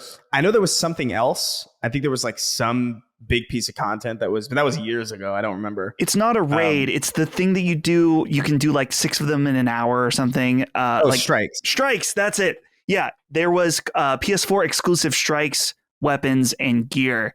And specifically, the strike was so annoying because I remember, I want to say it was either Destiny 1 or Destiny 2 or both maybe had exclusive strikes. They came at a time when strikes were there weren't very many of them in the game. Right, yeah. And these are often things that you'd have to do multiple times, sometimes multiple times a day. And when you take one of those out of rotation, it's very annoying because that just means you're going to get more repetitive content. So that annoyed a lot of people in the Destiny community, to the point that when eventually Bungie, when they were able to break free from that, said, we're never doing that again. And it was probably very clear in their being purchased by Sony that they said, we're not doing any exclusive content for Sony for the good of our community. And I think that's great. But by and large, yeah, the stupid stuff that they put on a pre-order code at GameStop is bullshit that you don't need. Yeah. The thing that bothers me is that it's usually, it's never, it's always either the Destiny situation where like this dramatically impacts the experience. Like I remember specifically the first big update. I think it was, I can't remember if it was the Taken King or not, but there was an exotic, like I think it was called the Monte Carlo and Hawk Moon, that were exclusive. Hawkmoon, yeah. It was exclusive to, man, what a good gun. It was exclusive to PlayStation for a year. And that was like a really cool, and by the time it had gone to other platforms, I think at that point it was just Xbox because it wasn't on PC yet. It was already underpowered compared to some of the more even just rudimentary normal rare stuff. So like an entire community didn't even really get access to play with this thing. And it's either that situation where it dramatically impacts the experience of the game, or it's so negligible that it's insulting that you would even think to sell it as a bonus to anyone in the first place. And that's kind of where my issue is with it. It's not necessarily like, how dare they cut out all this content? It's more like, why would you sell a more slightly incomplete version to a different audience and then wall off this like really specific minor sliver of content as if you're doing that audience a favor? It's almost like, I don't know if condescending is the right word or patronize. I don't know what the word is, but there's something about it that just rubs me the wrong way whenever I see it. Because again, like you said, who the fuck is altering their pre-order based on this? Like this has swayed nobody. All it's done is create a slightly more incomplete version of the game on other platforms. And I think that's really the frustrating thing about it, and why, mostly, while I acknowledge that a lot of this content is mostly forgettable and likely not that huge of a deal, I fully support anybody who is making fun of any company who does this shit, because quite frankly, it's just dumb. It's such an outdated business model. It reminds me of like when they were selling map packs. It's like, oh, so you got to download this. You got to pay $10 for this map pack, and if you don't download it, well, then you are separated from an entire pool of the matchmaking audience that has access to those maps. And it's like, you're not thinking about this at all, are you? Like it's I don't know. It's just a very dumb thing. It's inconsequential, but its inconsequentiality is in and of itself the problem. Like, why even do this? Yeah, that's what it's the same argument I make with the shitty $1.49 games where I'm like, who's winning? Who wins? Right, I don't understand. Exactly. Like, who wins? Exactly. And as far as the shit I've used in the past, I never have intentionally gotten any of those perks, but if you like do a Far Cry pre-order or something, you might get like a gun, and I don't even know. Like, I don't even know. That's the honest answer, is I don't know what I've even used from those pre-order things because I don't care. And if they're going to, like, Destiny seems to be an example contrary, but typically speaking, if it's going to be some sort of console exclusive, it can't be that important. So I'm not going to worry about it too much, because you wouldn't do that, would you? I don't think so. No. Not anymore anyway. People have learned too much. It's the same thing with the map packs. Like, that probably did actually make a lot of sense until they realized, actually, we have too much telemetry suggesting that we need to do this a different way, but you don't know until you do it, I guess. That's true. All right, my friends. That's it. That's all we have for this episode of Sacred Symbols of PlayStation Podcast. This is under 4 hours this week. Wow. We did it. We did it. Dustin, you have any closing comments? Closing comments. There's new episodes of JoJo's Bizarre Adventure out today. So, I'm going to be checking that out. And, Chris keeps talking about Yakuza. He's talking about Dragon Ball, playing Dragon Ball games, and I feel like JoJo has a lot in common with Yakuza. It's got that off the wall craziness. And the reality is, Chris is an anime fan. Thank you. No, thank you for that. I will say of the animes that I've seen, JoJo is the most appealing to me because it looks so ridiculous. Also, I know some of the actors who I think are in part something. I don't know. I don't know enough about it to be specific. Okay. Yeah. But I'm interested in JoJo in some way, shape, or form. But that's for something. me, yeah, it's something. But for me, I don't know. I'm excited to finish up Destroy All Humans today. Probably, mess around with it a little bit. I'm really curious to kind of test it on PC. Because I'm really curious as to whether or not the issues that I'm running into on PS5 are across the board. Like, because I've heard really, I don't know. I just want to test it. So I'll probably do that today. Also, I have to do the Snark Tank later. So it's a busy day. Yeah, man. You have a busy day. What am I going to do? I don't know. I'm going to try to beat Deathloop tonight, and then either tonight or probably more tomorrow, I'm going to play The Last of Us, and I'm sure I'll be done with it by the time we meet again. So that'll be fun, because I'm a real gamer with a capital G. Whoa. Well, my friends, thank you for your time, and thank you all out there for your love, kindness, and support of Sacred Symbols, a PlayStation podcast we could not do without you. Free feeds, of course. We appreciate you there, but please do join us on Patreon, patreon.com/laststandmedia, and buy merch, laststandmedia.store. I don't know. I'm going to have to remember that. It's a tough one to remember. I don't know why. It's really not that tough to remember. But it's time for us to go. We'll see you next time for more. Until then, goodbye. See ya. Take care, guys. Sacred Symbols, a PlayStation podcast, is a product and trademark of Last Stand Media and Colin's Last Stand LLC, and is proudly recorded in the USA. The show was conceived by, is written by, and is directed by me, Colin Moriarty. My co-hosts are Chris Raygun Maldonado and Dustin Furman. The show is produced by executive producer Dustin Furman.